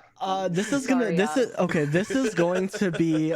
This is gonna be a thing because, I want you to roll me. So you've been doing this, so you have proficiency, so you can add your proficiency. And I want you to make me a. You know what? Roll me wisdom plus proficiency. This is all because I'm leaning into your strength because you are a Triton. And also you are a wise. So this is going to be depending on if you take damage from hitting the surface of the water, because I rolled a 22. Okay, you don't take damage, because you know Oh, well, gravity. that was without, because my wisdom is a +3. I rolled a 19. That's 22. Do you want me to add another 3 to that? No, you technically you can, but you're still graceful enough. You hit because you're also wearing plate armor. So Yeah. it's a whole thing of how graceful. It's not plate, but Or well, yeah. not plate. You're wearing scale mail or chain mail, but it's all about making sure Sink how like a rock. I mean, you have a swim speed, I believe. I do. Yeah. It's 30 feet. Yeah, so I mean, it's not gonna inhibit you in any way, but it was just making sure because you're still dropping, head first 20 feet, but you don't take any damage. Just because, again, you're a Triton, you're built for swimming. Built for the water, baby. Yeah. So you go about right. I'll say so with a 22. You know what? I'll put you like right here. Okay, like right in the like near the bridge ish. Cause you run and then you just watch Thiela just run, most graceful swan dive with an arc, and just. Without even a splash, just a bloop. I cut that water like a knife. Yep. And she just goes underwater. Now you can go down. You can go down, and you can continue your movement. You used about I would say like 10 feet of your movement. Okay, I would like to continue in the direction of Ozeros, but stay underwater. Okay, so yeah, here. Okay, so yeah, you can move right here. Are you using, did you use your action yet? No. Do you want to do action dash? No. No, I'll stay where I am. Okay. How far away is Oz from me? He is 55 feet, but he's at an incline, so you'd really have you would have a hard time seeing him. Well, you can't see him because you're underwater. Not the fact that you can't see underwater, you can. Like, you have the water slits over your eyes. It's just from the angle, you can't see him. Okay. Because he's on a cliff edge. That cliff edge is about 15 feet. Plus, you are. Then I will action dash. Okay. Just directly towards him. Okay. Yeah. So we will do. Okay. Directly towards him, staying underwater. You'll get right about here. I'm catching up. Mm-hmm. Bit of a delay. Yeah, unfortunately. Let me know if you want me to move you, but I'm keeping you under in the deeper end of the water. That's perfect. Okay, cool. And, I'm going to say that's my turn. All right, excellent. Wait. Oh. Nope, that's my turn. Okay. Brooke, I see what you're doing.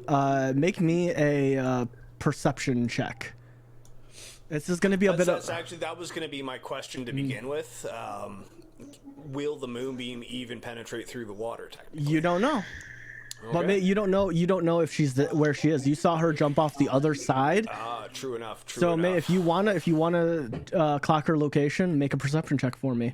No, I will actually. Okay. In all non-meta, you have no clue where she is because she is underwater. That's where I was gonna be going with. I could just frantically drop it, close my eyes, boop, pop.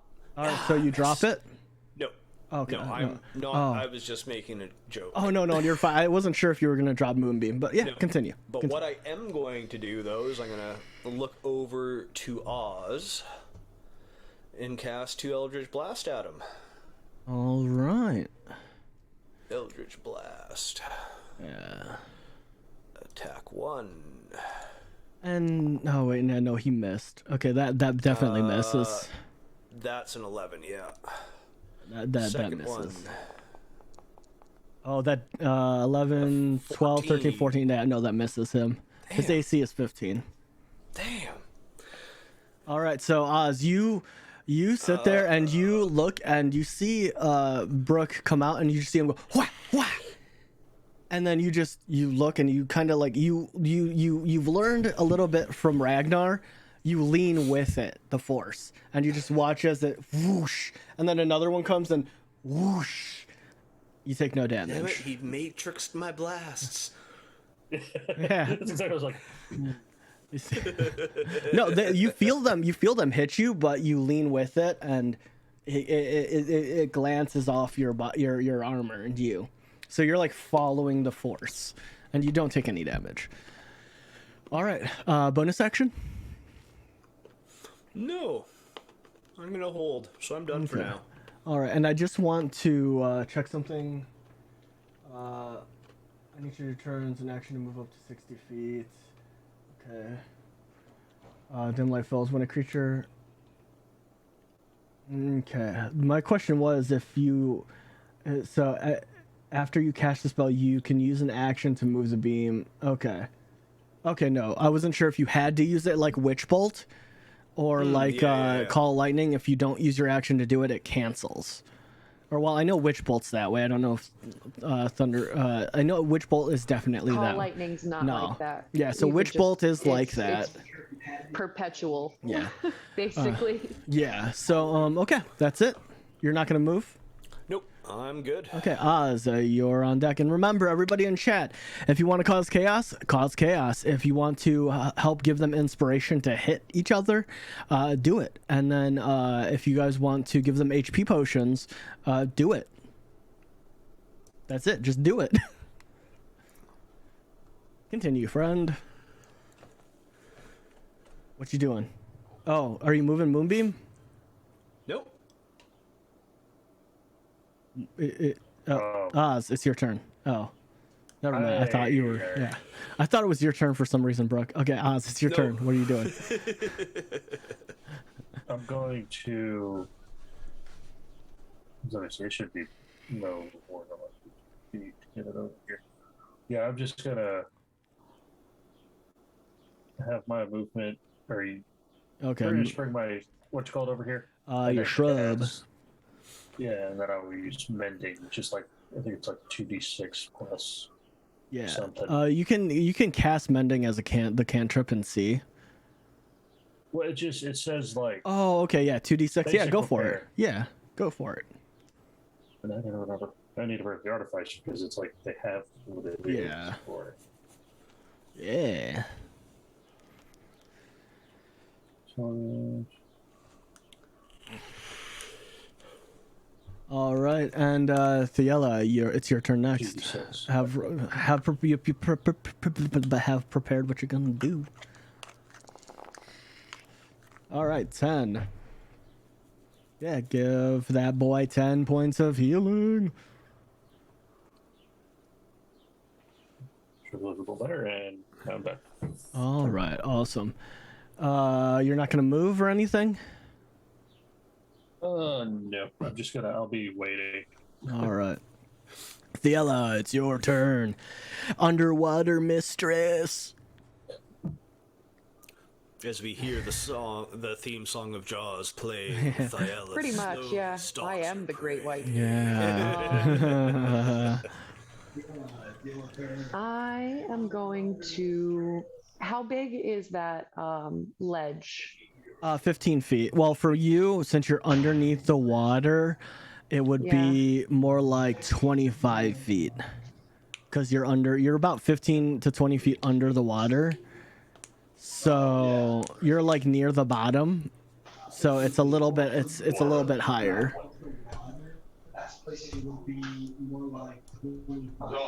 I have an idea, and I think I'm going to go with that. I'm going to cast Cure Wounds on myself underwater. I'm not going to move yet.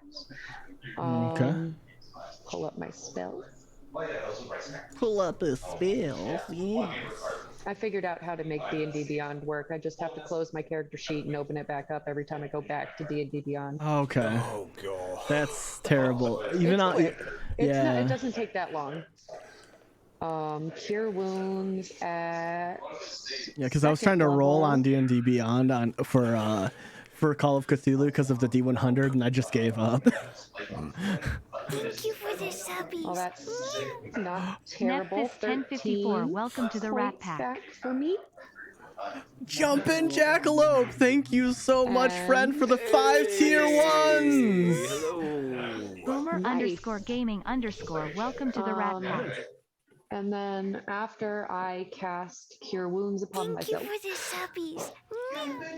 All right. Ron I'm Habit, going welcome to the Rat use Pack. all of my movements Okay. to get directly to Oz. All right. How much healing did you take, just so that way I can Thank have you it? for the subbies. 13. 13. Okay. Sexamillion, welcome to the Rat Pack. 40. Okay, so it's 40, and then you said 15 Thank you for the or 13. subbies. 13. 13. Sarlia, Okay. welcome to the So Rat yeah, you're Pack. at 50 currently. Okay.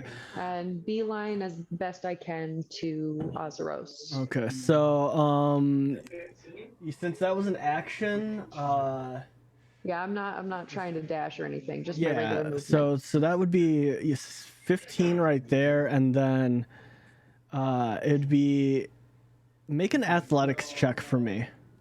Oh, let me go back to D&D Beyond. Yeah, let me make an athletics check for me, because that's gonna be.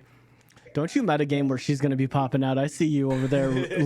You over there, I'm freaking. seeing where my 60 feet goes. Yeah, I see you. I see you. Skills. Athletics. It wasn't an action. So, Nefertiti's, Boomer Gaming, Rack Habit, Spexamillion, and rolled a Zarlea. 12. I hope you enjoy your emotes, and don't forget to thank your gifter. Thank you so much. What'd you roll? 12. A 12? All right, I will say that you get. You get right here. You don't even make it up. You get to the base of the hill, and you're about to start climbing, and you can't find purchase on the rock, and you just kind of and Oz, make a perception check for me. And then Brooke, you are on the deck. Oh yeah, you're on your shrub. Don't roll for your shrub on your shrub, man. That's just stunting yourself. All right, 13. That's enough because she's not being quiet. You don't know who or what it is because you were too busy. Your back was turned, but you hear crumbling from the cliffside. You're not sure if this is an outdoor place, so it could just be crumbling of like little rocks falling from the battle. You're not 100% sure, but you hear a and that's it. Brooke, it is your turn. I am going to move my moonbeam 60 feet. All right, 60 feet. 60 feet. Right here. Right there. All right, and as you guys see this beam of light just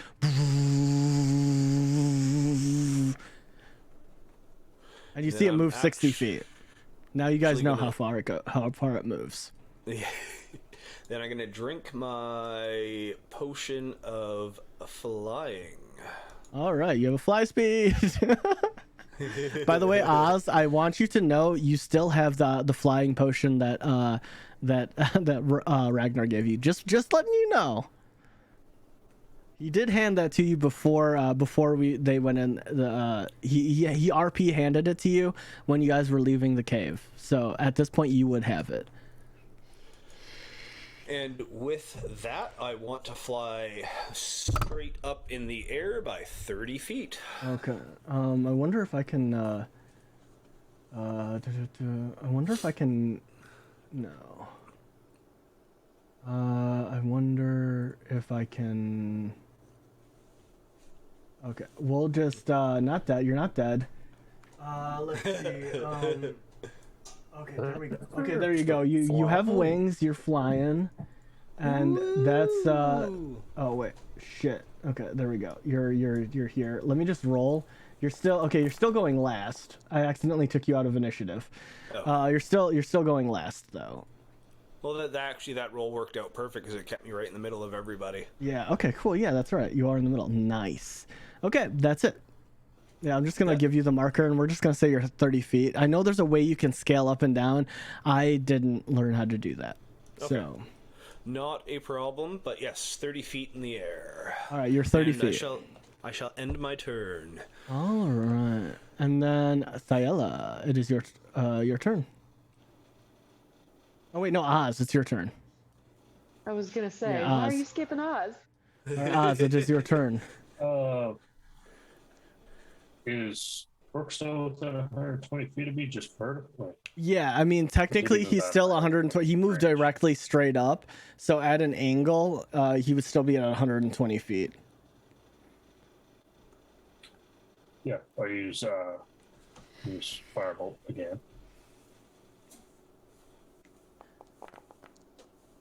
Miss. Miss. I utilized the Mechanics. sun at my Mechanics. back.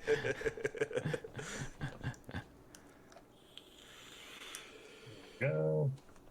Careful. Don't be like Icarus. Well, Flying too close to the sun. I will fly as close to the sun as I want, mainly because I don't know how close or far it is. 12 does not hit either, my friend. Big oofs, big oofs. All right, and then are you moving? yes, I will use my movement to back Yeah. away from You see that pillar of light? like 20 feet above. Yeah. Yeah, I move. Which one's here? For some reason, found it giving me trouble. If you want, I can move you. Which direction are you moving? Can you ruler tool me to where you want to go? Or you can just tell me which direction. Okay. I still don't want to move. Right next to the rocks. It's This pretty much this diagonal rock to where it's- or this No, rock? This rock? yes, that. I was gonna put it behind it, but just. Okay, on that rock you instead. have enough movement to go there. Yeah. Because Yeah, I was moved just getting moved back, you and over that's just there. where I happened to put it. Yeah, no, you have more than enough movement. It did say you were in your dash, but I moved you in a triangle, so you have more than enough movement to make it there.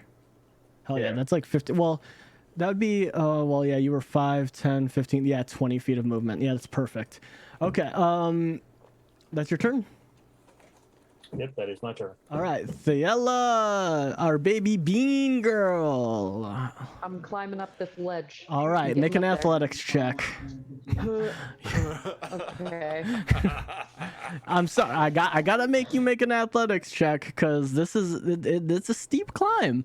You just gotta succeed on one of them.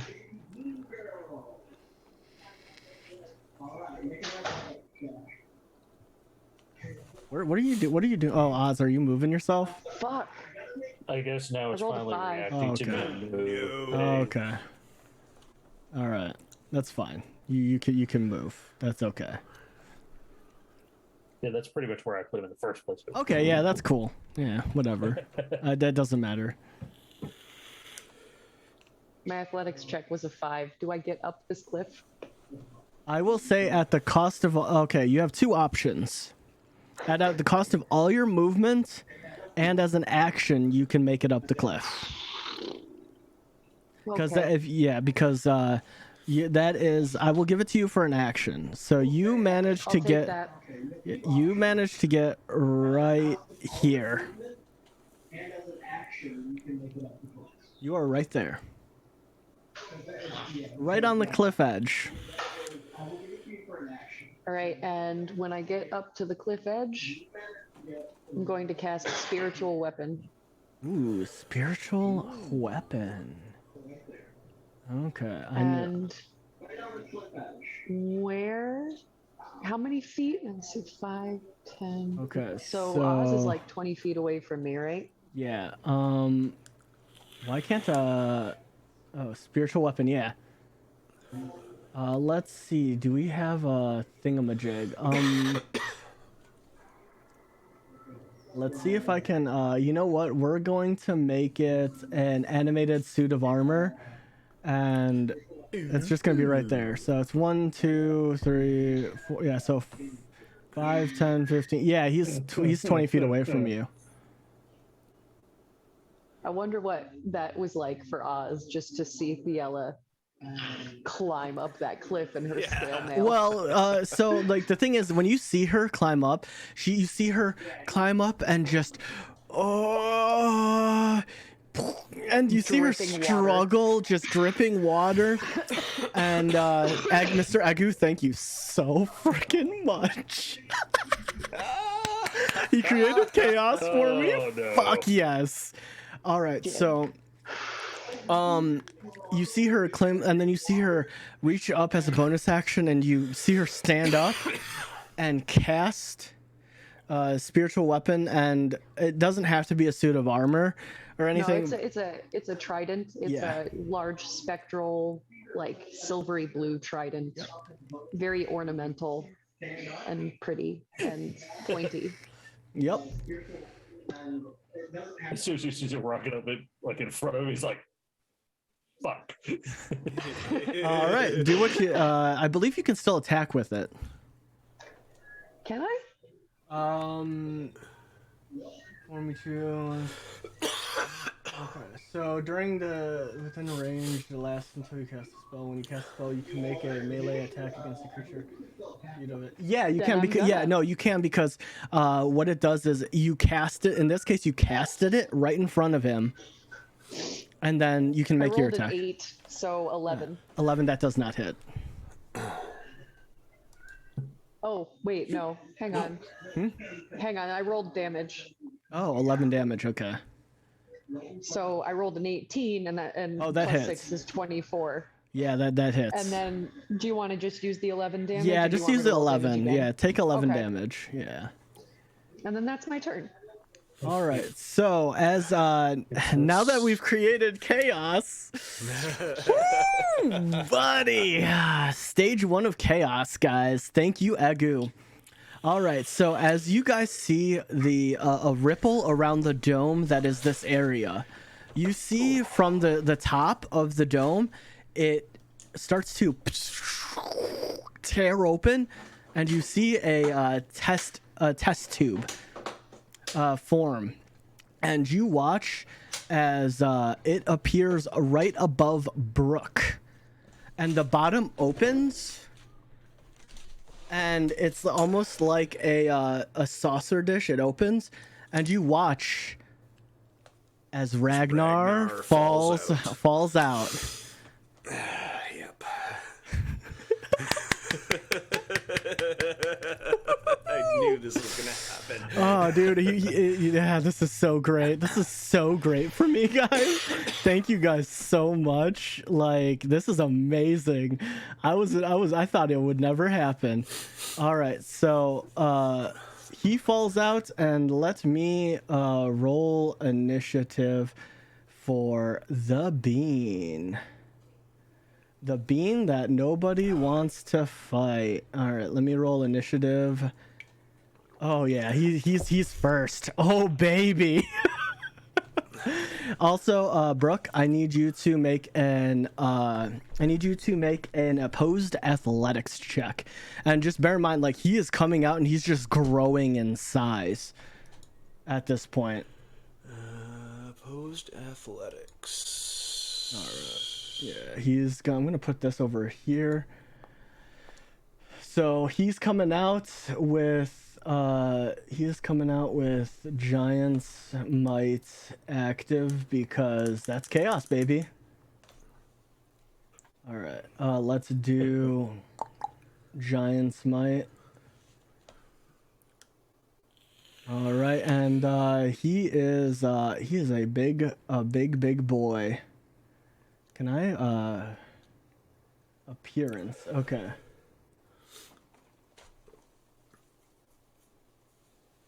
There we go. Bloop. Okay, and what did and then we will roll athletics at advantage for our bean, our lovely bean. All right. Did you roll athletics? I did. I got an 11. All right, so you watch as Ragnar drops and he grows, and boom, he hits you, and getting this close, you can see his eyes are just white, and his face is a blank slate. Well, I mean, he doesn't seem any different to me if he's punching me in the face again. No, he's not punching you. He's tackling you. You fall and slash roll 3d6. You take 12, and so does Ragnar. Okay, he has that 78 HP. So we will click and take him, and then we'll apply damage. There we go. All right, so he crashes and you crash to the ground. You still technically can fly, but you are grappled to him. Yeah. All right, create more chaos, baby. That means Ragnar can do more things. Ragnar is officially a monster. Literally and in game speak. All right, and Thiela, that is your turn, correct? Yeah. Yeah, that is your turn. No, you're skipping Ozeros again. Oh, I am. Okay. Well, No, wait. no, it's Brooke. Yeah. It's Brock's turn. Yeah. So that just happened after your turn. Okay, Brooke, it's your turn. You are grappled. Hang on. Let me just take a look at something here. Where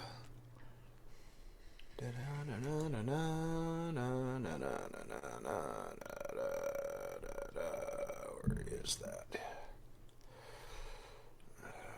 Extra pack magic. Where the hell was that?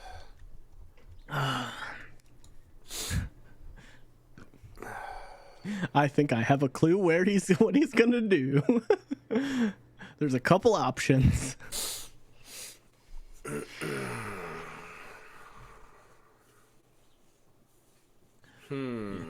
Y'all would be surprised, son. Is Moonbeam concentration? Yes. So you also make a Constitution saving throw. DC is 10. Yes. Because you only took like 12 points of damage, so it's 10. Come on. Saving throw. Of pure Ragnar damage. Oh yeah, you maintain. Natty 20. Yeah, you maintain concentration. You've been here before. You've seen this before. Okay, so currently is Ragnar going to be classified as an aberration, celestial, elemental, fey, or fiend? Nope. He is, as all things accounts, the only thing that looks different about him is the fact that he has no emotion on his face, and he has that necklace around his neck that has that sigil on it, and it's been glowing since you saw him in the test tube earlier. Yeah. But by all accounts, you've felt the edge of his fist. You've patted him on the back and stuff. He looks the same. He doesn't tick any aberration celestial. He just is a big ol' half giant man. Okay. Let's see.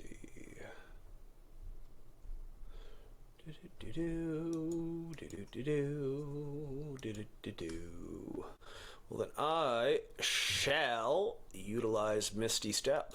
Knew it. It works. Oh, yeah. It was funny, though. Like, the first time before even learning about this was in the Fight Club. Fishy had me in Entangle, and I just kept on trying to roll my way out of it. And he's just like, maybe if you had a spell or something that was vocal only. I'm like, I gotcha. Yeah. So Yeah. with Misty Step, I'm going to. He doesn't have Mage Slayer, so that would not proc Sentinel. So you're lucky. Oh, nice. So I'm going to allow that to move myself 30 feet. 30.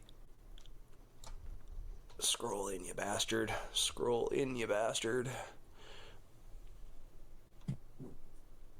Oh, you can move one more square. Yeah. Yeah. 30. Oh, right on the ruler. Yeah.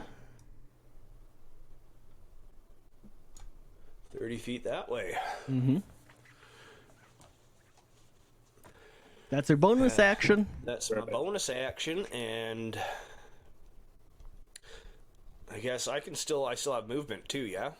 Yes, you have movement, and you have an action still. Yeah, okay. With that, I know Ragnar all too well. I'm going to kick myself back up off the ground. Mm-hmm. And fly. Oh.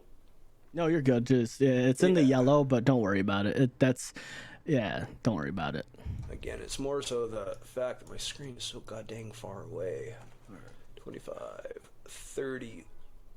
Token collides with one at least. Yeah. Okay. Yeah. No. Yeah. So it's right. You're moving right here, correct?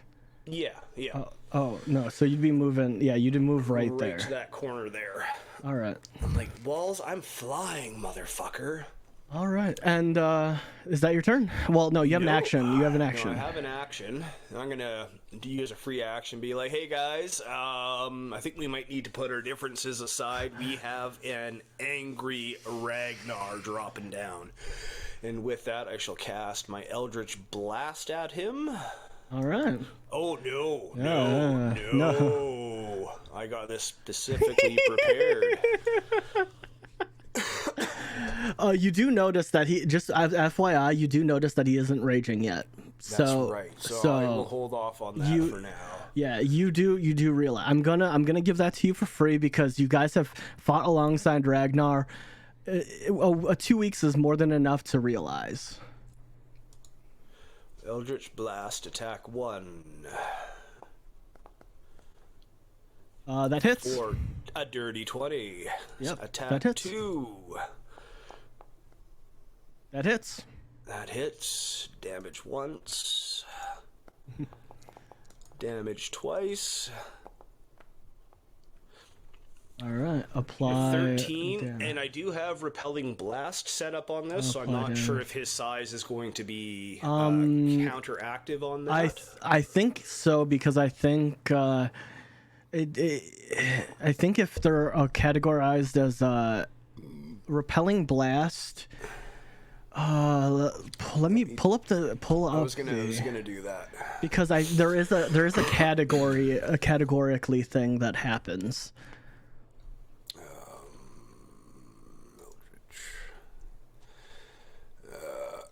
Yeah, so it just specifically says when you hit a creature with Eldritch Blast, you can push that creature up to 10 feet away from you in a straight line. Okay, so yeah, I can't move him back anymore, but he moves back here. Yep. That's all I got. And then instantly dies because the electrified walls surrounding the dome. You don't know. Just because that does ends there, you don't know where that goes, but you don't know. All right, is that your turn? That's my turn, sir, yes. All right, so Oz. I want you to make a perception check because of you have a gigantic weapon in front of you, a trident in front of you. You have Thiela surrounding you, and he's like 80 to 120 feet away from you. I need you to make a perception check to see if you hear it. Nope, you don't hear a goddamn thing. So you don't know Ragnar is there. You're occupied, and yeah, you don't know. So that way it's not out of meta. So take your turn. Well, considering I can't see anybody except, I'm going to use Firebolt on Thiela.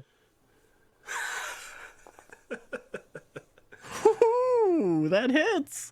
Unless Unless. Yeah, I'm gonna reaction shield. All right, Slam. boom. Roll a one. Do you want me to roll a 1d4 for you, or do you wanna? Yeah, can you do it? Okay, yeah, I got you. Just fam. that, yeah. Yeah, so roll 1d4 plus +1.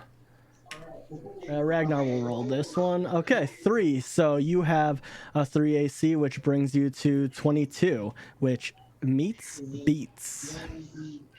Well, no, actually 22. No, meets hits. It still hits. Yeah, meets hits. Meets hits. Yeah, no, it's only It's saving worth a throw. shot. Saving throws meet or beat. Yeah, so you hit. Roll damage.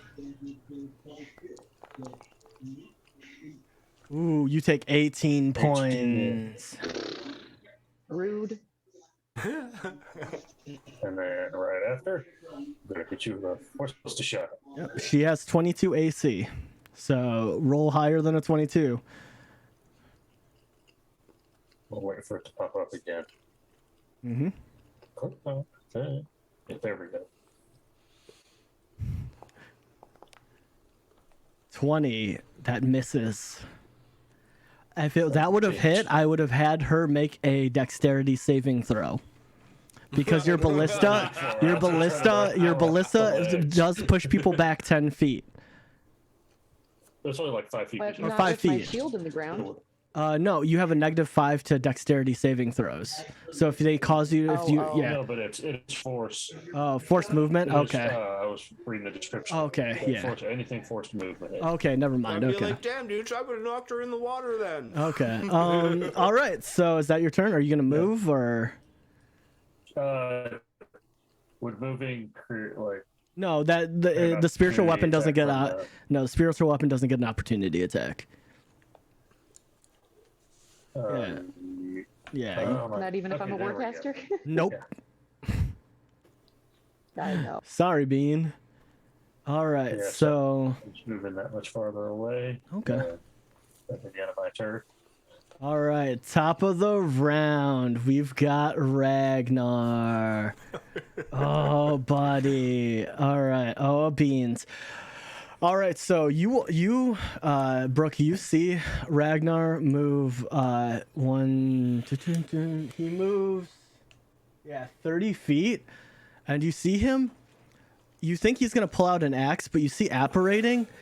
You hear a large thud, ting, and you see a long ethereal chain with an anchor on the end of it. And you watch him sit there and and then you see him, a little spark in his eye as he does start to rage. So yeah, he has 2. Yeah, he's gonna rage, and then you see him huck the anchor at you.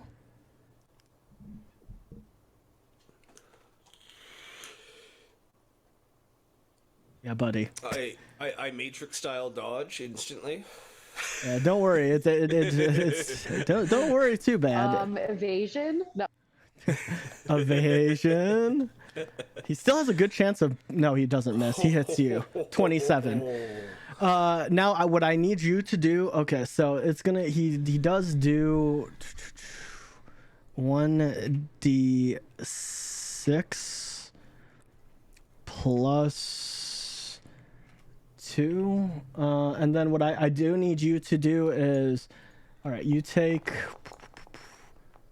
Okay, that's low, but hey, well, the dice is high, but you take 18 points of damage, and you watch as this chain, as he holds it, and you hear a ting, and you watch as it hits you, and the wrapping of the anchor wraps around, and you feel him pull you.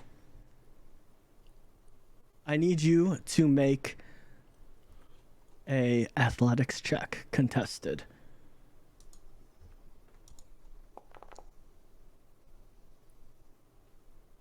Dirty 20. Dirty 20.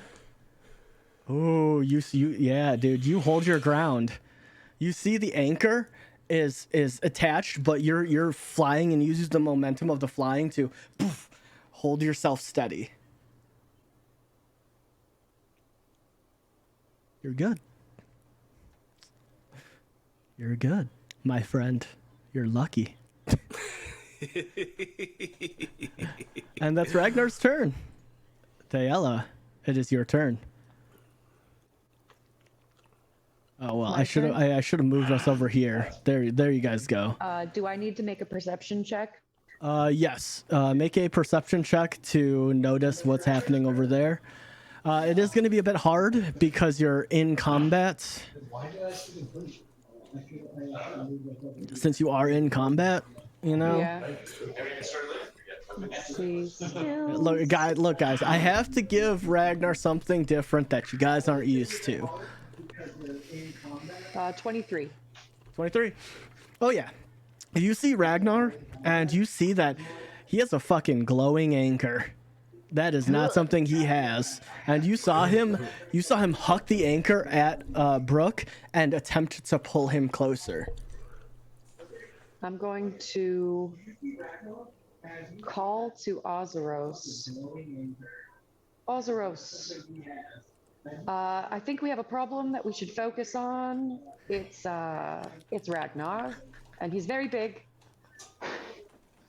Come on, give me more chaos. I just want to make him bigger. Come on, chat. Give me more chaos. He's gonna get bigger, chaos. Chat. I will. Make him so big he blows up. Chat, come on. You guys can do this. Next chaos, he gets to go gigantic. It's gonna be great. Trust me, guys. I'm living out my best dream right now. And he's eventually, if you guys give me chaos, he will get hasted as well. How It only gets worse for them, guys. This is Yes. Sorry, this is Bean. a question. If I were to dispel magic, would that take out Giant's Might? You don't know. You never tried. I never tried. And I don't have really any understanding of his runes, unfortunately. You don't. You don't know. Just a spell to I'm a little bit of Ragnar's fun. going to. How far away are they? Are they within 120 feet? They. Ragnar's 100 feet away, and Brooke is 70. Oh, Brock, I'm sorry. I'm going to cast Call Lightning at 3rd level. Okay. And I'm going to focus it on Ragnar. All right. So just drop the center of the template directly on him. Okay, I can do that now that I know how to do that. Uh-huh. Okay. And let me just double check before I roll anything. How many things I have left. Boop, boop, boop, boop, boop. Okay. Skills. Nope, not skills. Features and traits. Oh wait, did I not do effects? Oh, that's because I'm in bonus action. Okay. Okay, there we go. Call lightning. All right. 3rd level. Call lightning. Bloop. Cast spell. Yes. Bloom. Yes. All right, and then we're gonna center this boy right on Ragnar. It's at 3rd level. Excuse me. Can you zoom out on the map a little bit? Oh yeah, here you go. There you go. Yes.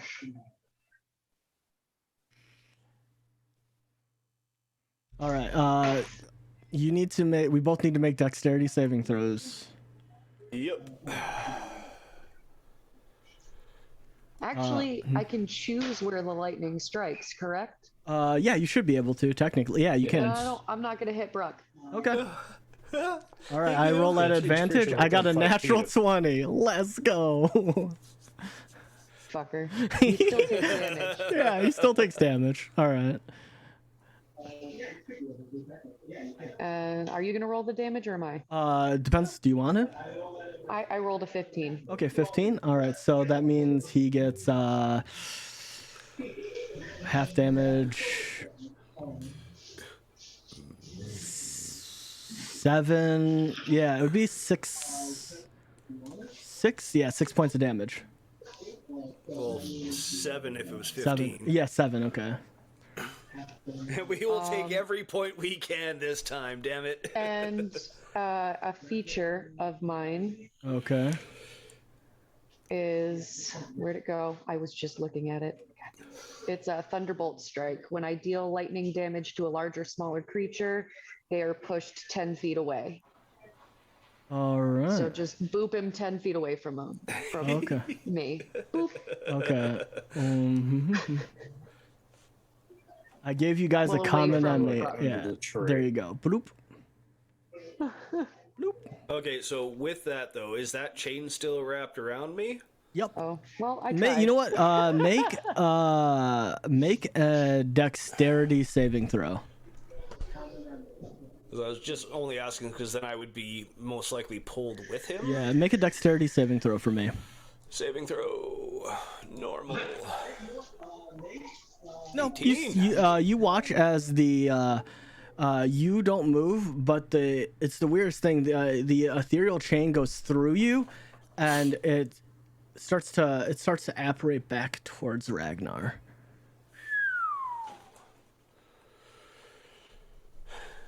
Okay.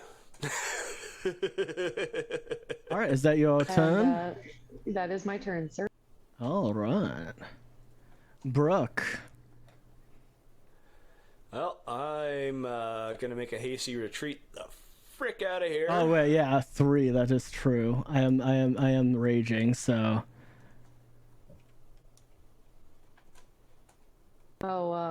Brooks Moonbeam. well, he hasn't Is it moved still it. there? Yeah, it's still. But has he taken damage? Yeah, he has. Make a Constitution saving throw for me. Didn't I already do the con save throw on that attack? No, you didn't. No, you No, I didn't. did not. You did in athletics. That's right. Where's my dice? That's that. So you have to meet. You have to beat a 10. No. You have to beat a 14 because you took 27 points of damage. It drops. Damn it. No more moonbeam. Boop. I will still utilize my movement. Get out of there, silly bastard.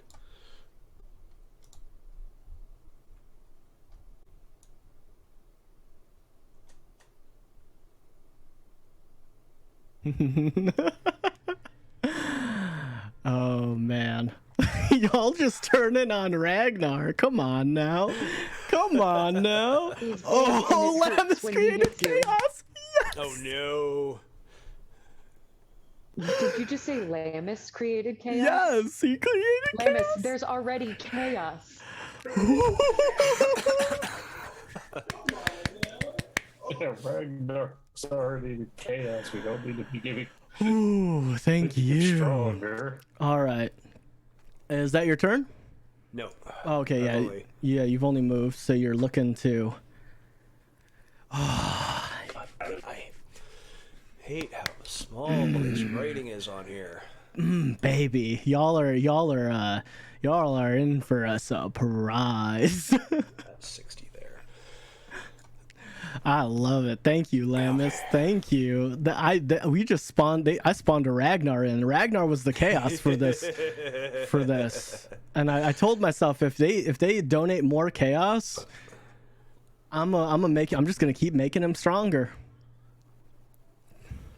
Actually, instead I'm going to use my lay on hands pool to give myself back 25 health. Okay, that's your action. That's my action. And you got a bonus Use action? 0. I could use a bonus action. That's 27. That is back to 47. Enter but I am not going to use a bonus action. I don't think. Spell bonus. Nothing for that. All right.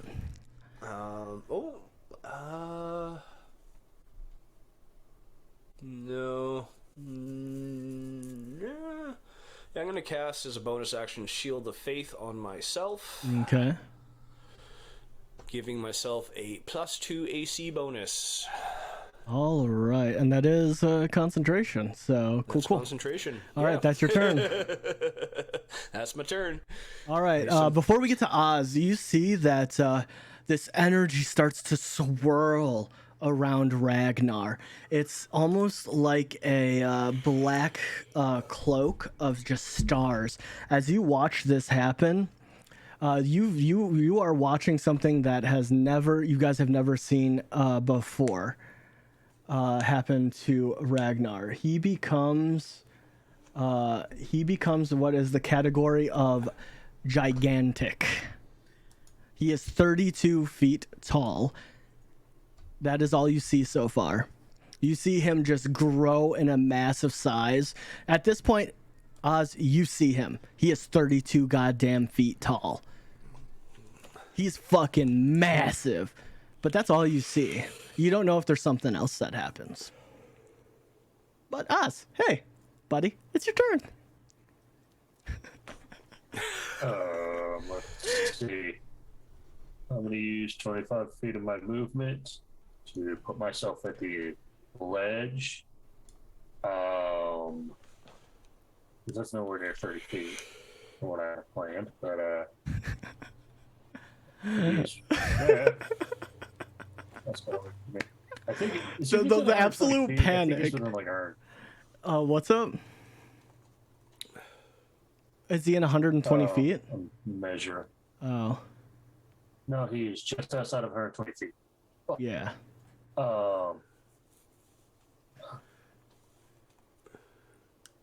Can I hold the spell? Can I hold an attack yeah, for the you spell? can hold an attack for a spell. What's the trigger? Ragnar getting within 120 feet. Okay. Yeah. You can do that. What spell are you holding? Aside from that, Firebolt. Okay. All right. You moved. Bonus action. Bonus action. I'm going to bring my cannon over here as well. Okay. I'm gonna have the mesh for. I'm gonna break next to. Yeah.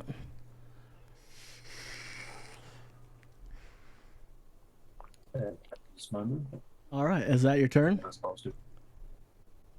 Yes, that is my turn. All right. And Bean Boy Ragnar. Ooh, let's go. All right. Ragnar is going to move. He has. You notice that he has substantial, like a little bit more movement now. And you watch as he is going to take, and you watch him wind up the anchor, right at you, Brooke. Of course. So he is going to he is focused on you because you are what he was dropped on, and he is going to miss. All right, and then you watch as he pulls back. Hits. Multi-attack. Yep. And then I need you to make an opposed athletics check.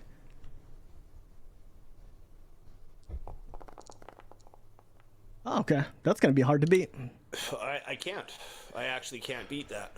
That is impossible. Really? Yeah. Roll. It's a dice game. I got to see. I don't know. He's really good at the athletics, but you've got it. I only have a +3, so even with a natty 20. Okay. I mean, unless you give me a bonus because of a natty 20.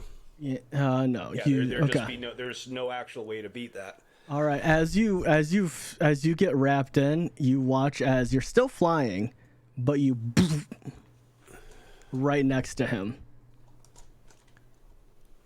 and you look at him, and he just has that blank stone stare of a face on him. Give you my con save.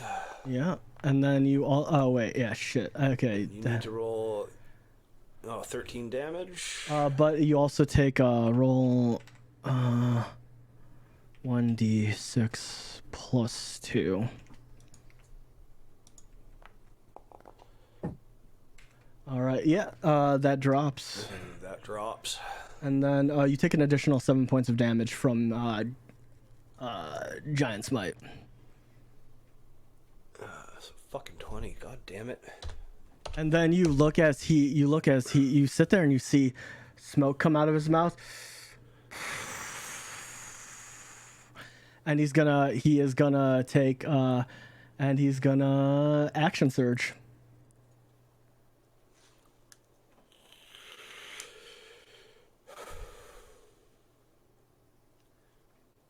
And he is gonna bloop. And then he is gonna bloop. Okay, that second one doesn't hit. Does the first one hit? An 18. Second one doesn't hit, but I have an armor class of 18. Okay, so it does hit. Yep. And then +2. All right, and then I need you to make a strength saving throw. You're good at. You should be good at the. Oh, okay. Never mind. 2d6. All right. So you look as you've seen this. You've seen this before. Okay, so that's 24 extra damage. You look as you've seen this before. You see that anchor glow a molten red. And you watch as he just takes and he has you in the chain, and he's at this point grabbing you, and you just watch as he goes whoa, bing, and you see the molten chain hit you, and it just hits you with this intense fire damage, and you hear a as footing, shackled manacles go around your arms and your legs. You are effectively restrained. So you can no longer move. That's his turn. Okay. Thank God I'm not actually dead yet. Nope. Thaela, you witness this all happen. Holy shit. I'm going so you seem pretty fucked, buddy. I'm going to call lightning. All right. And I'm going to use my last channel divinity to make it max damage. All right. Let me give you a dexterity saving throw at advantage. Because he's a motherfucking barbarian. He failed. roll your damage. Max damage. It's my 30. last channel divinity. It's 30. Max damage. 30, right? Yep. All right, so then that would be halved to 15. So he's at 30. Okay. There we go.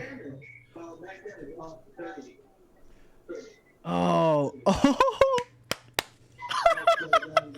What just happened? Fuck, that sounds like more chaos. No! You got a critical dice, Tiela! Maximize it! Use I'm it! going to. All right, 30, so it's 30. It's 30 there. Yeah, so that means he is down to... Nice, let's go. All right, you look at Ragnar. He looks defeatable. He looks defeatable. Cool. Yeah. He's not invincible. He has 3 against 1. Bonus action, I'm going to move my spiritual weapon. It moves 60 feet, right? 30. I believe. 30? Okay. 30 Yeah, I believe. feet. Yeah, we'll say 30. I believe it's 30. Ragnar. I'm just gonna. Okay. Just gonna scoot it along at the end of every turn.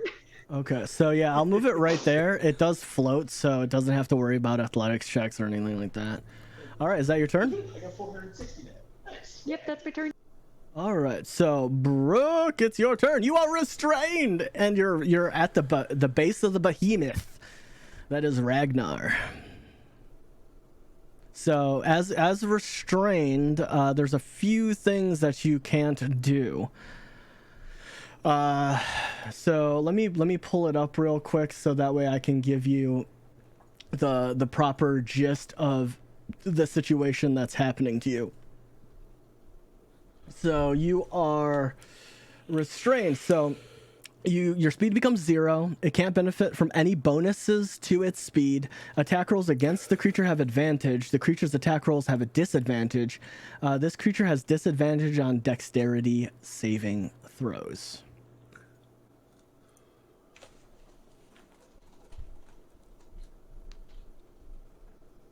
But my mouth still works then, right? Yeah. Yeah.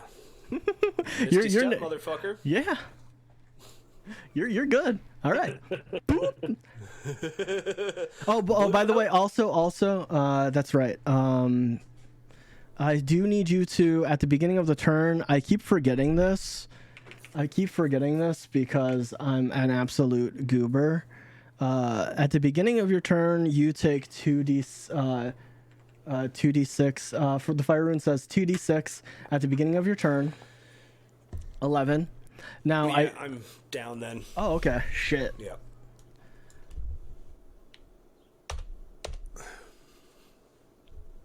All right. So you look as the shackles, they warm up and they go, and you are down. However, at the beginning of your turn, I'd like you to roll a death saving throw for me. Hit blind to you and straight to me. Nobody Yep. can see it. And that's blind GM roll. Mm-hmm.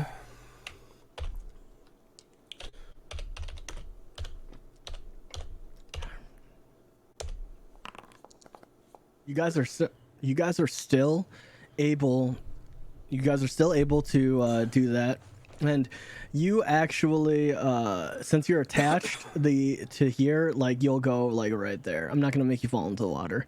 You're just bloop. All right, that is your turn. Ozaros, you see Brooke fall, and then you are no longer flying. So we will bloop.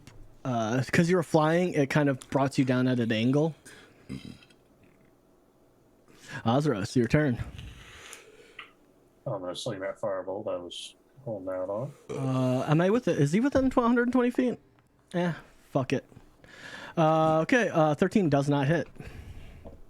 Okay, that will go on to my cannon. Yeah, your cannon's definitely close. It doesn't matter. I don't care. He's Ragnar, dude. He's gonna do what he does. That does not hit, bud. That is your turn. That's your action and your bonus action. That'd be it. Yep. All right. And then it is Ragnar's turn. You watch as he pays no heed or no mind to our boy as he makes his way over here. You see as he actually breaks the bridge, walking through it, you just watch him drop down, and he just moves through the water, and he just collapses the bridge as he walks through. And Kaiju at this yeah, point. pretty much he's a kaiju at this point. And you see now, looking at him closer, he has a blank stone face. And since Oz hit him, poor Oz. Oz, at the end of your turn, I need you to make a wisdom saving throw for me, by the way.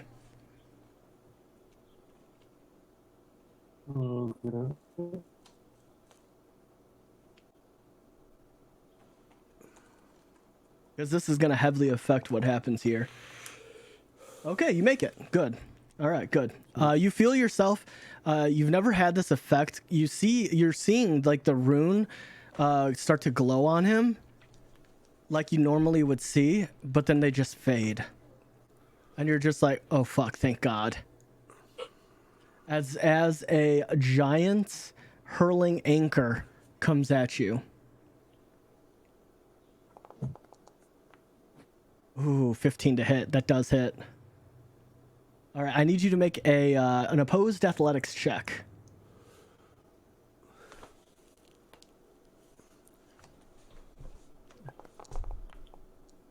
Oh, there's a good chance you might succeed. No, okay, you do not succeed. All right, so Thiela, as you throw it, you see him throw this anchor, and it comes by you. You just move a little bit, and it's fucking massive. It's probably like 16-foot like anchor, and you're just like, oh shit, and you just see it initially pass through Oz, like through his torso, and then boom, as it pulls him back. So you take 2d6 plus 2. All right, and then you take 22 damage, and you look as Oz is pulled 30 feet this way.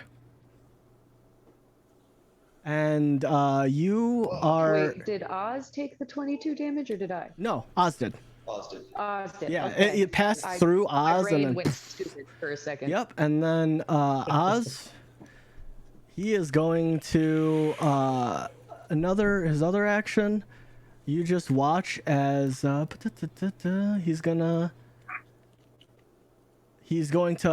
not gonna move you, but you watch him tug the anchor. And he's gonna roll to hit you. Oh, 15, that barely hits. Okay. And that's just a +2 damage.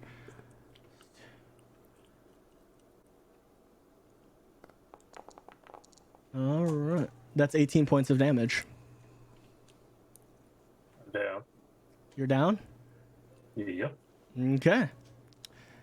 Now, all right, you are down, dude. Fucking rag. Oh god. By the way, he looks rough, guys. By the way, I'm just letting you guys realize this. All right, that's his turn. Thiela, it is your turn. You see a giant, massive Ragnar. Yeah. I am going to... Is he still in Call Lightning? I'll say yeah. He's big. He's in Call Lightning. I'm going to hit him with it. All right. Let me give you a dexterity. It's not going to be max, which sucks. Dexterity, advantage. He fails. So that's... Thiela! Now's the time! You got a critical dice again! Fuck yeah. All right, so I'm just going to roll this damage. So I rolled 20. 40. It's 40 damage. You watch as you swirl around the chaotic energy of just lightning and thunder, and you watch as you see a storm cloud appear and go, and it strikes Ragnar as he starts to shrink, and he falls. Thiela, you hear a loud, and you hear it start to rumble up, and you hear, ah, oh, ah, Thiela, woohoo! Thank you, And you as this all appears, you see everything around you all fade, and poof, poof, poof, poof, poof, poof, poof, poof, pixel light. like, and you are back on the center stage. And you see the Are they same. all alive? If I look around. I'm gonna get to that. You look at as around the stage. He says, "Congratulations to our first ever Misfits Battle Brawl. This was quite interesting. That I guess the big lug had a purpose after all."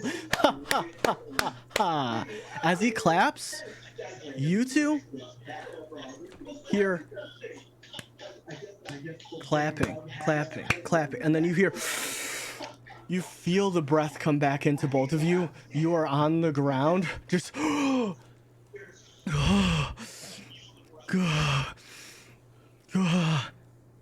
are both back to life, and you see Ragnar in the test tube, just leaning up against the glass, just his eyes still white, and he's just covered in blood.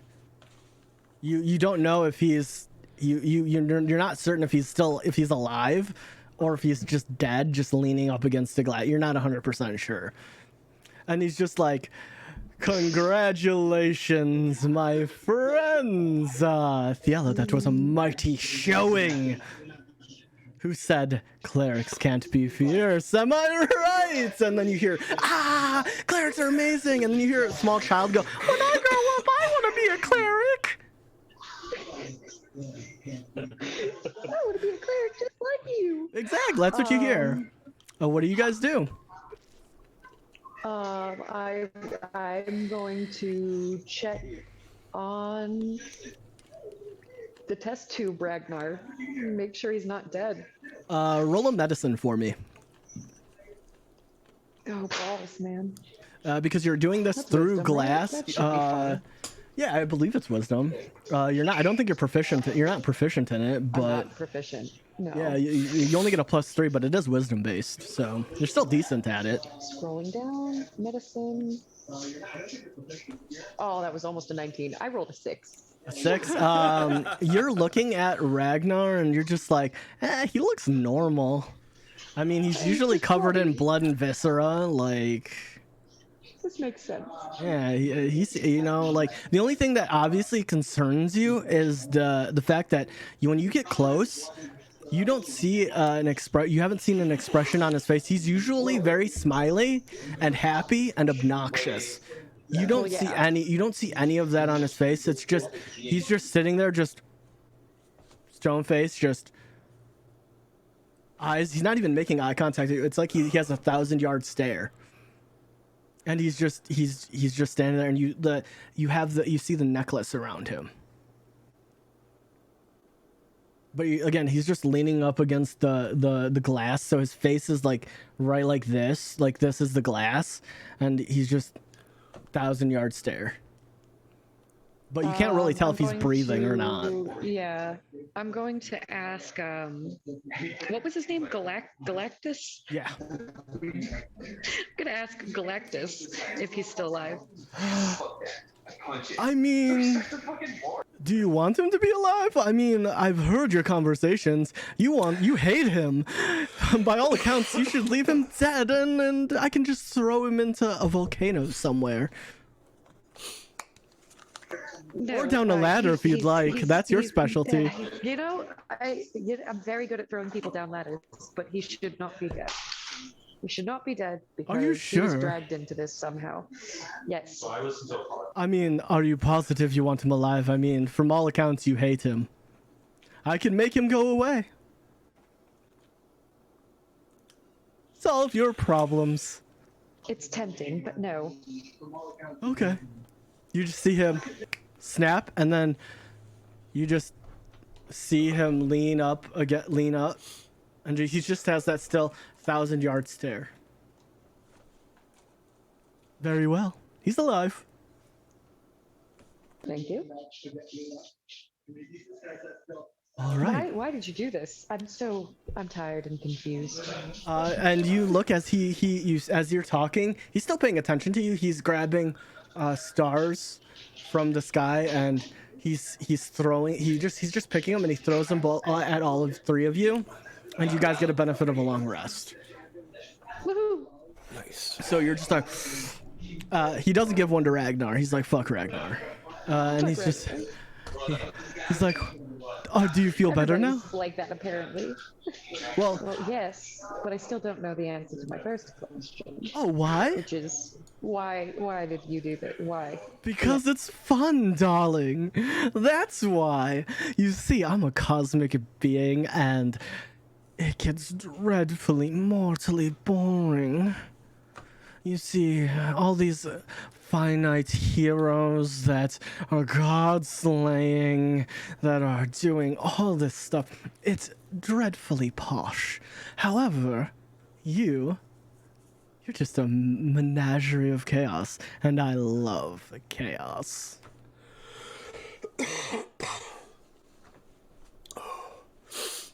And you all are absolutely delightful. Yes, it's all over with.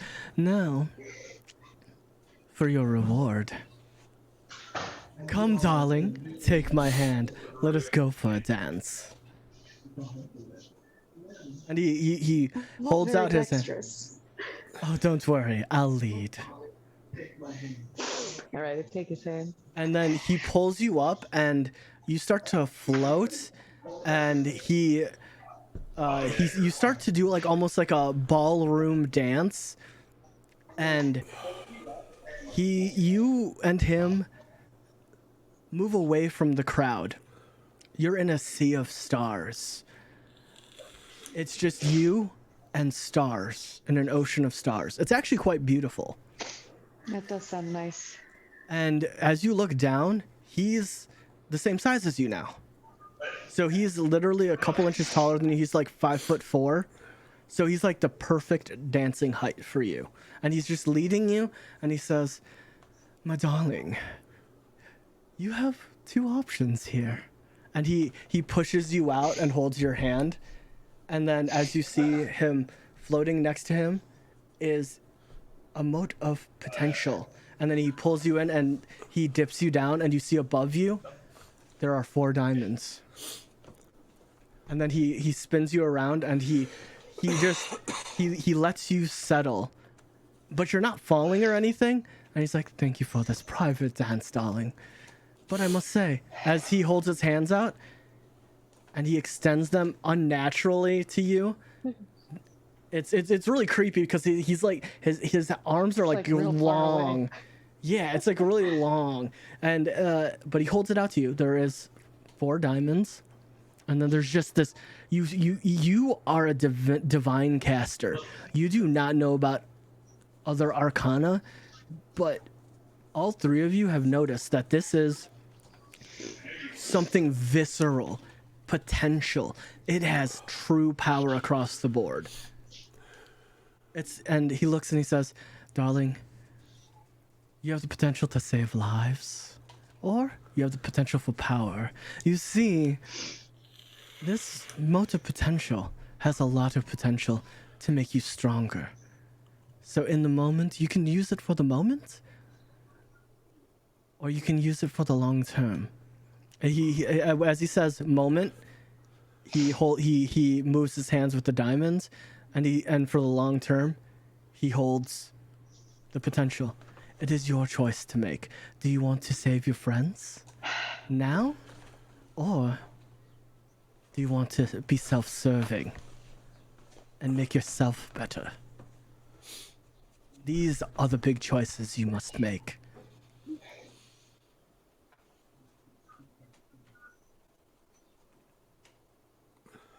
Of course, it's not going to be an easy choice. No, hell no. Like what happened? This is shifting stuff. So, my darling, you do have a choice to make. This is what it does mean to be a, funnily enough, a hero. Making the hard choices that normal people don't want to make. They rest on your shoulders. Fiala is just going to, I don't know, stew. Mm-hmm. just gonna be like, If you need counsel, I'm all ears. And you just watch as a whole bunch of ears just No. appear around him. He's just like, no. no, okay, put those away. okay. And then he Thank the you. 2 ears. He's like, I thought I was being funny. I do apologize. It was a little disturbing. Oh, you mortals find that disturbing. Duly noted. Yeah.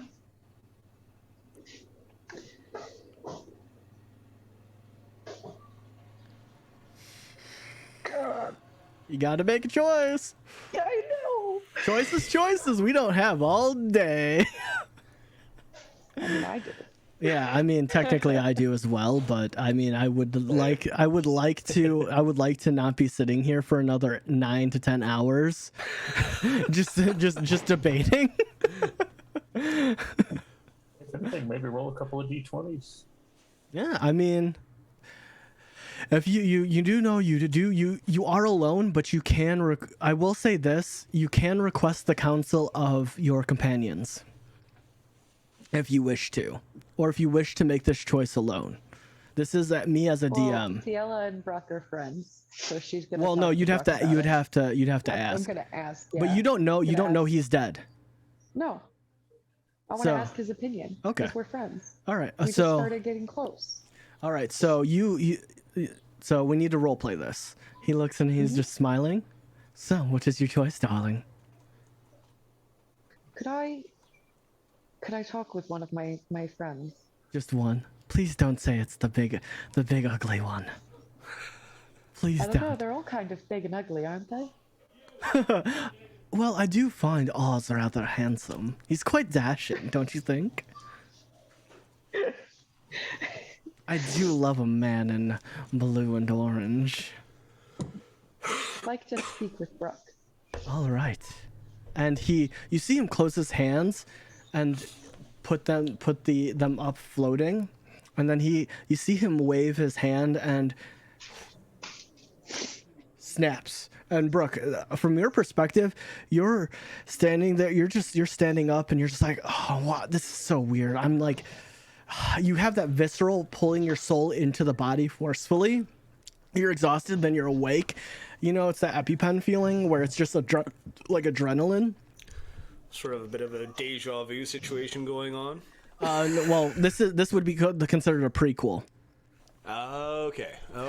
So this is your first experience with this, and then you stand up and you're just like you're wiping your face and you're like, oh, and you're just looking, Oz. You're in a sea of stars. For you, yeah, okay, it's pretty. I was like, it could be ominous because of your Watcher history, being, you know, aberrations and celestials and just like space. No, I already got that in the mind already too. Yeah, that's why I'm saying, like, yeah, it could be pretty but very benign at the same point. Yeah. But we're gonna hold off there, and Oz, you see the test tube, Ragnar just staring, and you see that there's no one else around you. It's quiet. You just saw him just swirl of stars and like chaos that you saw, you know, on Ragnar, just, and you're alone. What are you doing? It's just you and a test tube Ragnar right now. It's dead ass silent. There's no crowd anymore. He's still in the test tube, right? Yeah. Like, Yeah.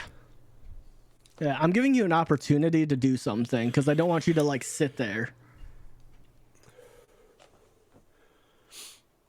Yeah, okay, that works. He makes no reaction. but then after that, I was just gonna like sit and tinker with his cannon more than likely. Okay. And then we come back to you, and you both, and you see the tall figure known as Galactus, and he's actually shorter than you now. He's roughly the height of Thiela, like about 2 inches taller, and he's smiling and says, "My good sir, you were requested by the young mistress Okay. Discuss away. I wanted to ask your opinion. There's 4 diamonds, which are very useful. Or there's this long-term thing. I don't know what it does. He hasn't said anything. What does it do? Oh, Like, it's I know it's like long-term power, but what is it? So, to draw specifics, it will allow you to attain a great feat of potential for yourself. You see, much like how you attained more focus when holding onto a concentration of a spell, it does something of a similar sort, except it can be anything you want. Doesn't really narrow it down, but Well, no, in out of game terms, it's very general because a half feat, you're able to pick any half feat. So there isn't a one thing that it can do. It can do a many things. So it's impossible for him to say, yes, it'll give you a +1 to your strength or con, or a +1 to your wisdom or charisma, and then something else, because it's literally the potential is yours to choose. So it's physically impossible for him to explain. Fair. Like, I know we have a lot of money, right? We could buy diamonds. But for Thiella's perspective, as well, to fill you in if you didn't watch the VOD, you guys are out of town. You're in a cavern. You are not in town anymore. So the possibility of you guys, So by all account, you know that you went into the battle with the party, and you fought, and you know that when you guys wake up from this rest, you are going to continue to fight. There is no opportunity to grab diamonds in the near future. So that's from your perspective, since you were gone for 2 episodes. It's only fair that I give you that information. We left town so quickly, I didn't get to grab any. that's What with true. Ragnar running off and Oz having to come back and get us. Now, 2 points of view from this. Yes, diamonds will help in the short and potentially the long. A new power equally There's 4 the of same. them. That's very true. You could bring back who you need to, when you need to, 4 times only.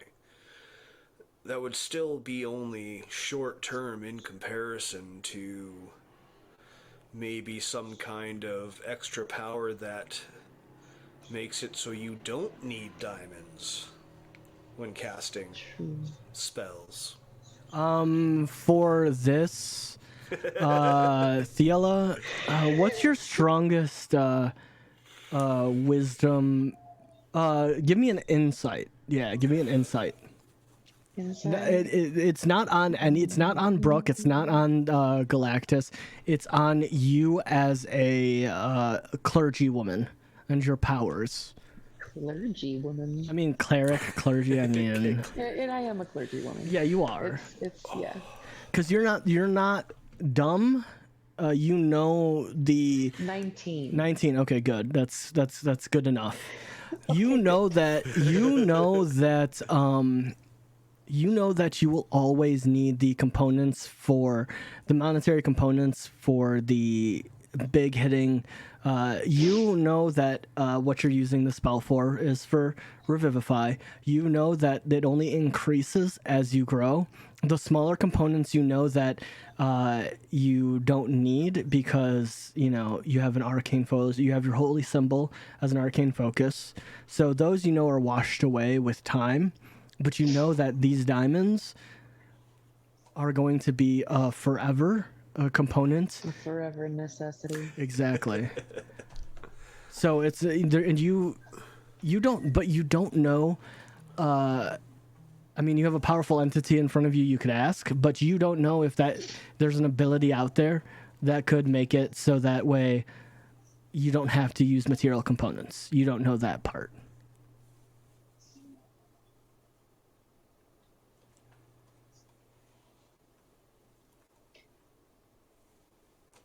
But you can ask. Just throwing it out there. There's always opportunity Yep, to gonna ask. pivot and look at Galactus. I can't take the name seriously. Gonna pivot and look at Galactus. He's a game show host. Come on. He really reminds me of Gilmore Yeah. from Critical Role. Yeah. Gilmore's Glorious Goods. Anyway, Do you love him? No. I do. I Oh, do okay, love him. good.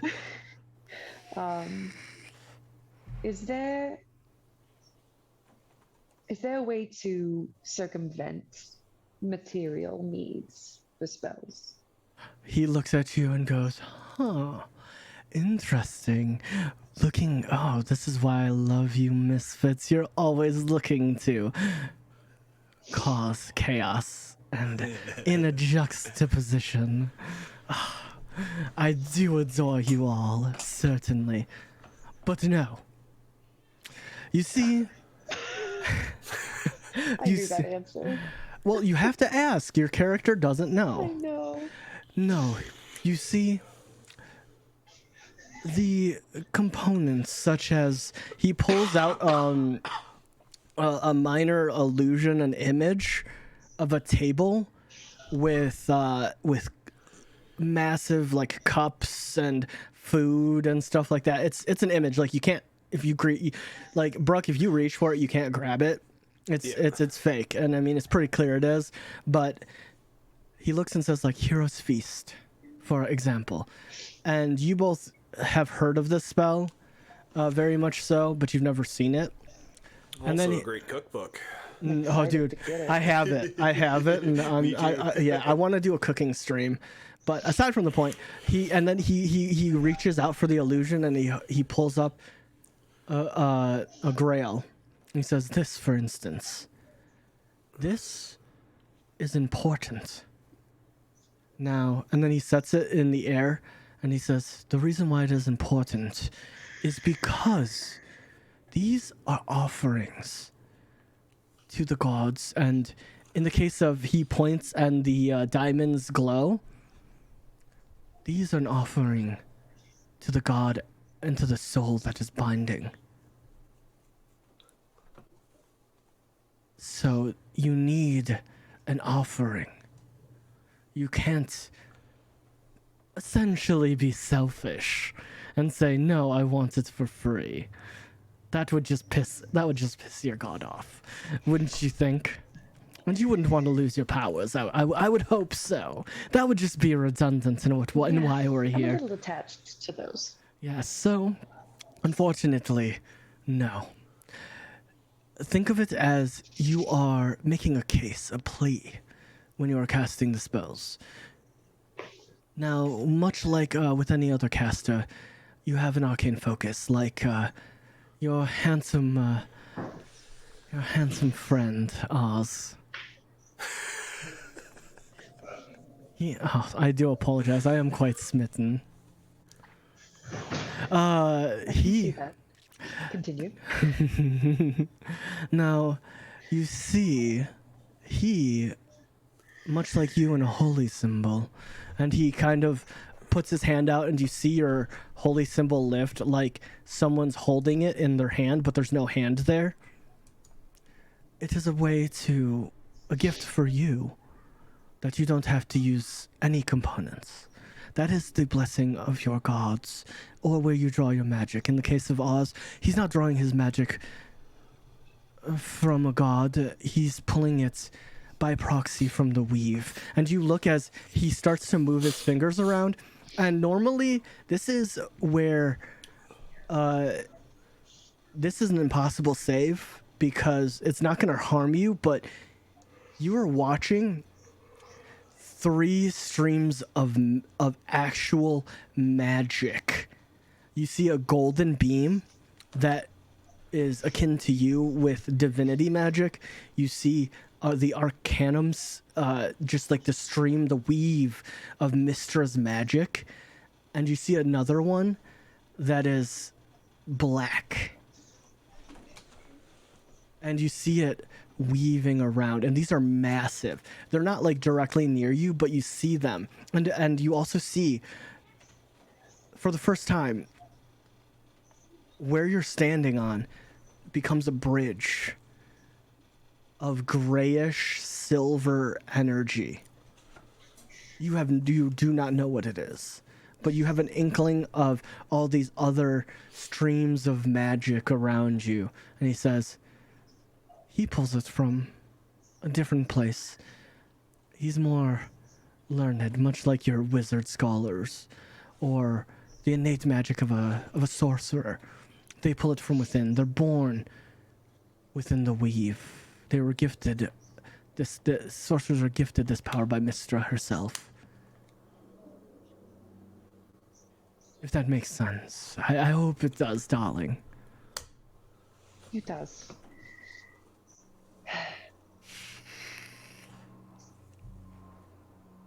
I guess my issue is I'm not sure if I want to go for the short term or the long term. Can I help people now? Or... And you look as he appears right next to you, and he like he's almost in front of you, and you see he actually cups the side of your face with one hand, and you weren't paying attention to this before, but you feel a warmth in the hand. It's much like a mother's embrace. It's just that feeling of, good. And he holds it and says, darling, that's the wonderful thing of being immortal. You have such a short time to live. You're telling me it's all short term. Yes, that is the blessing, darling. You are not like me. I've been alive for eons. It's dreadful. Although I don't want to die because it's just too fun. But your lives are viscerally short. I'm rolling for it. All right. I can't decide. I really can't. So, okay. What we're going to do is we're going to roll a... No, I don't like that. Let's roll... I don't like it. Well, no, I was going to say a D20, but I don't want to do a D20. What we're going to do is we're actually going to roll a D6. You get to choose odds, the diamonds, or evens, the feet. You get to choose which one. Which one do you want? But you have to call it beforehand, so That's you're not... Odds, diamonds, evens, feet. Sounds good. Okay. To me. All right. Evens, odds, diamonds, evens, feats. All right. Roll. I'm not rolling this for you. I refuse. You're not rolling it for me? No, okay, I refuse. I was already going to D&D Okay. Beyond anyway. I refuse. I refuse to roll it. 1d6 roll. Odds? I rolled a 1. That means diamonds, right? I got the diamonds. Okay.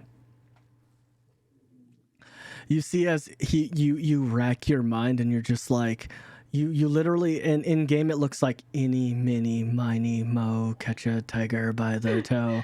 And This tiny Triton looks ridiculous. Yeah. Well, it doesn't have to be that. It's like you could do eeny, meeny, miny, mo, catch a sea lion by the whatever. However you want, but you're literally pointing at him. Ridiculous. Yeah. And then you just see a smile across his face. This is the first time you've seen him, you've seen him smile, but this is a toothy smile. And he has such a warmth about him, but it's uncomfortable when he smiles because it's like the Cheshire Cat smile, except without the pointy teeth. Ooh. Yeah, and it's a really crazy. You as a definition of a person, you really like him, but when he emotions, it's all too grandeur, and it's over the top. Don't emote. You don't like smiling. He just no smiling. Serious. And you just see him serious, a little flamboyantly. And then he sits there as he snaps. The diamonds disappear, and they appear in his hands, and he holds it out. And he actually reaches and grabs your hand, puts the diamonds in your hand, and covers them with your hand and says, and you have the 4 diamonds in your hand, and he says, darling, remember, go make the best of your life. Live it out to the fullest. Because you'll die eventually. Hopefully of old age. Let's be honest. Or maybe you find some way to become immortal. Who am I to say? And then we can go out for some tea anytime. I would love a tea day. Yes. Oh, I love a good lavender tea. It's quite beautiful. I know this place, and he starts trying to kind of trailing off in like this long explanation of somewhere you have no clue. It's like off on the other side, like it's Probably blowing your another mind plane. because he's talking about like almost like multiverses, and you're just like,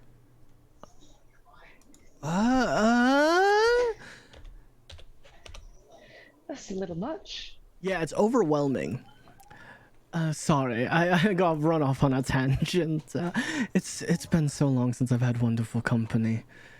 And he looks to you, Brooke. Young sir. You weigh so heavy on your heart. It's much like you have chains around your heart. You you live with such a fake smile. It's so sad. It's so sad. And you might be able to answer this for me. There was a cosmic god that once took control of a celestial. Do you know of this? He looks off.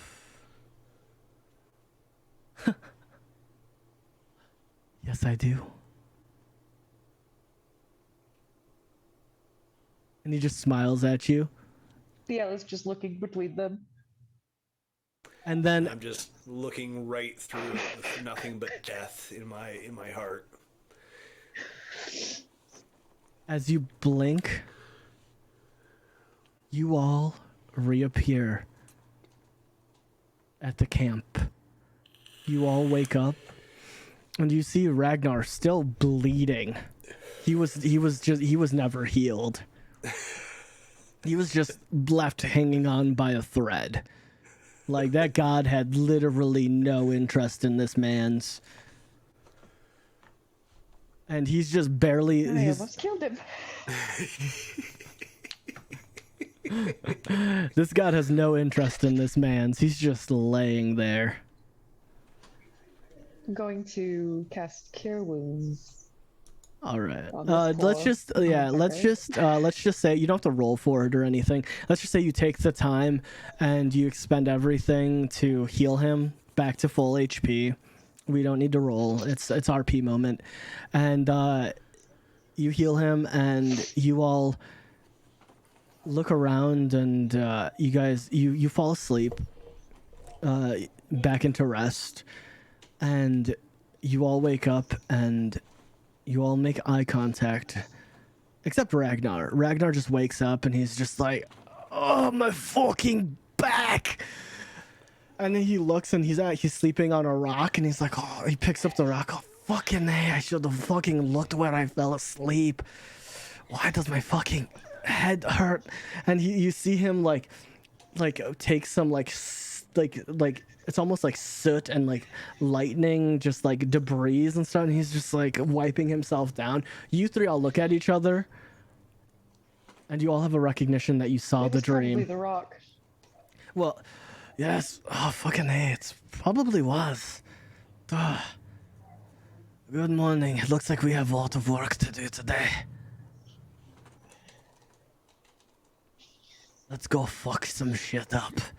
As he like starts to pick up his camp, you all make eye contact, and the minute you guys make eye contact, you all realize you had that same dream. Where are the diamonds? You look inside. You start as you're packing up. You go back into the camp and you look, and you're looking, and you open your bag, and you see a finely carved box with a star on it. You open it in the box, and it just says there's actually what would be equivalent to a Post-it note, a ye old Post-it note. Just a piece of parchment ripped in Yeah, half. and it says, "Darling, remember, live life one smile at a time." And there's a heart underneath it, and then you see the 4 diamonds inside this finely lavish box. Whether that makes you smile or not, or it makes you immensely afraid that there is someone that of galactic proportions that's taken interest in you. Whatever that does. Yeah, a little bit of both. Okay. And then you close it, and then you hold it to your chest and just go. You just have the feeling it was worth it. And then you put them away, and you guys pack up, and you guys start on your way. And that's our one shot. Hey! That was wild, guys. Yeah, I hope you guys enjoy. With those critical dice. Yeah. That was pretty clever. Yeah. No, and I was sitting here. Kevin and Judd were sitting here watching it, and they were like, "It looks like you were fucked." Mm-hmm. Yeah, we heard that. Yeah, we heard How that. to get your asses handed to you. I was like, Ragnar. The thing about it is, Ragnar was okay. So now that the one shot's over, I can explain the mechanics of what I was doing. So Ragnar was either going to be summoned early by Chaos, or he was going to be in a 1v1 fight with the winner. With the winner. So they summoned Chaos. I'm glad there was. Yeah, so in this case, it's a benefit because the Chaos is a benefit to you, but it's also very dangerous because Ragnar's very, very dangerous as an individual. So the factor of the Chaos, and if they brought in more Chaos, he just gets bigger and stronger. The thing is, he only the first stage he enters with Giant Smite, and he attacks just one person. And I rolled a D3, and I'm sorry, buddy, it was you. So he landed, and he entered with Giant Smite, no rage, and then the second one makes him gigantic, but doesn't mess with any of his, well, no, he raged as a bonus action. So it just makes him gigantic, which gives him more reach. So he has a 10-foot reach, which is also still very, very, very dangerous. And if someone would have chaosed a third time, he would have become what's known as like a gigalith-sized being. He would have grown to be 64 feet tall, and he would have additionally got additional damage, as well as he would have gotten haste. Oh no! Yeah, so he would have gotten another action on top of that. So and his action surge and haste and yeah, no, he wasted his action surge already on Brooke. Oh, so yeah. So he would have gotten 3 attacks. Damage he got in like 2 rounds on me. He's dangerous. Right now he's at his damage pinnacle, and then I mean it's going to be a whole thing. So it's kind of a thing where it's just like he was fighting off of just based instinct, and he knows that none of you are stronger than him, but he knows that I was playing him smart because he wasn't going to use a wisdom thing on you, Thiela, because he knows you're fucking wise as hell. You're just a dick. I'm a dick. Yeah. So like the thing about it is he might have used it on Brooke, but he's just like, you're flying around at this point. So based off of instinct, he's like, I have to bring you to the ground. That's the only option. And then with Oz, honestly, he wasn't really afraid of Oz, because Oz is a hell of a lot less wise, and especially not as strong. The only contender that he had was Thiela in his eyes. Maybe Brooke. I was gonna guess for you if I survive longer than that. Yeah. So that's the plan, and I wanted you guys to know that it was very possible to kill him. A 3v1 versus Ragnar is not good. It would have been him normally in a 1v1 is more dangerous. Yeah. It's very much more dangerous than 3v1. So you all made the right call. I'm proud of you all turning on Ragnar. And honestly, I have to give him the chance to win. And it would have pissed off the Galactus. It would have pissed him off if he won. I'll be honest. He would have been angry as fuck. He doesn't seem to like him at all. No. Ragnar wins. Are you sure you want returns me back to the not planet to and just just drop him in the lava pit? tiny guy. Yeah. You know, like, you don't know what Return to the body interaction of the that they goblet. had while you guys were, going. You know, you all know that Ragnar has, like Lamus put it perfectly. He has a silent body but a loud mouth. Yeah. Yeah, so but that is our game for the afternoon, friends. Oh man, that is insane. Let's start with the winner, Rin. Where can people find you, and what was your favorite part of the show? I am at the allegory _ on all relevant social media shit. Generally, you'll find me on Twitch or Twitter. My favorite part of the episode. I mean, so much happened. I think my favorite part of the episode was finally using the amphibious feature of Fiella to get away Nice. and get out of trouble. And like, I went underwater. I healed. I was like, they can't see me. Yes. I'm so happy. I'm so happy that that you got to use the whole plan for this was to be able to use your full kit and just stretch your legs. So I'm happy. I was really hoping that somebody was going to melee attack, so I could use Wrath of the Storm, which is a reaction that I could do 3 times. Yeah. where I Unfortunately, you went to electrical damage. unfortunately you went to the only one that refuses to melee cast like the most, which is Oz, because that's just terrible for him. Brock was doing decent damage, so I was like, I Yeah. know I can knock down Oz. I know I can knock down Oz. He has not good AC. I was like, Yeah. And that's the whole point of like using your leverage of knowing your combatants. Mhm. Yeah. Oh, And Sorry, Oz. speaking and transition. Oh, he's walking away. I was gonna transition. He's mad. Yeah, he's mad. Look at him. He's stomping on the ground. No, he's probably putting on sandals. But let's go over to Brock. Ronnie, what was your favorite part, and where can people find you?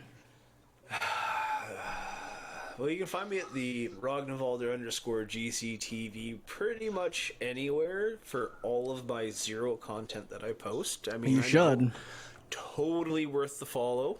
You should post more content. I'm just saying.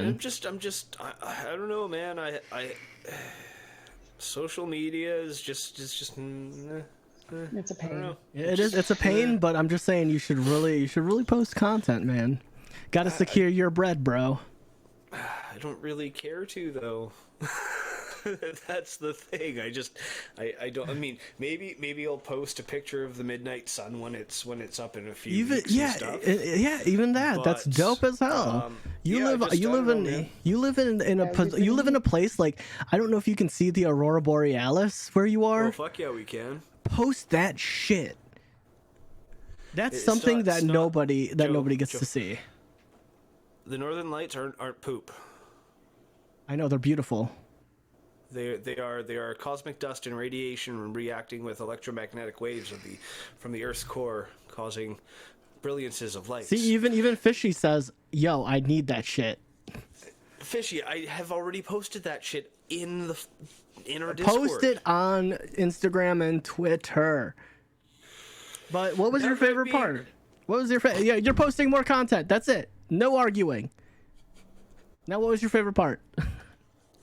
The moment I knew Ragnar was coming, that first laugh from me, I'm like, oh my, chaos, and it's Ragnar.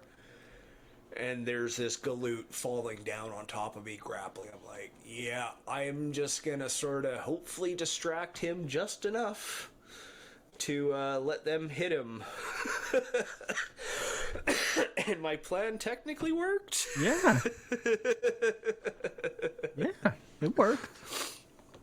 But yeah, no, I mean the whole thing, like the description of like what's happening with Ragnar, like the glassed over eyes, the anchor attack thing. That was brutal. Brutal. Fucking brutal. You just take this much damage. Oh, you take this much more, and you take. Oh, and before you start, you take this. I'm like, yep, nope, down. Done. Yeah. I always forget because it says in the rules of the Rune of Fire, it's at the start of their turn they take the 2d6 and then they make the strength save to see if they can break out. Break free, yeah. So it's not like you're just trapped there. So there is potential, but if you would have misty stepped, circumvents all that shit. But that damage unfortunately took the last 3 health I had left. Okay. Out. And then I would have actually had to use an action on my staff to give me 1 more packed spell slot to actually utilize Misty Step again. So, I was pretty much trapped in there if I wasn't going to get a make that saving throw. Oh no, you wouldn't have been trapped there. I mean, you could have still used the staff as well. Actually, no, you would have been because because you have to use your action to make the strength saving throw. Mm-hmm. But actually, no, you wouldn't have. No, you wouldn't have. Because you can opt to stay in. Yeah. Oh, yeah.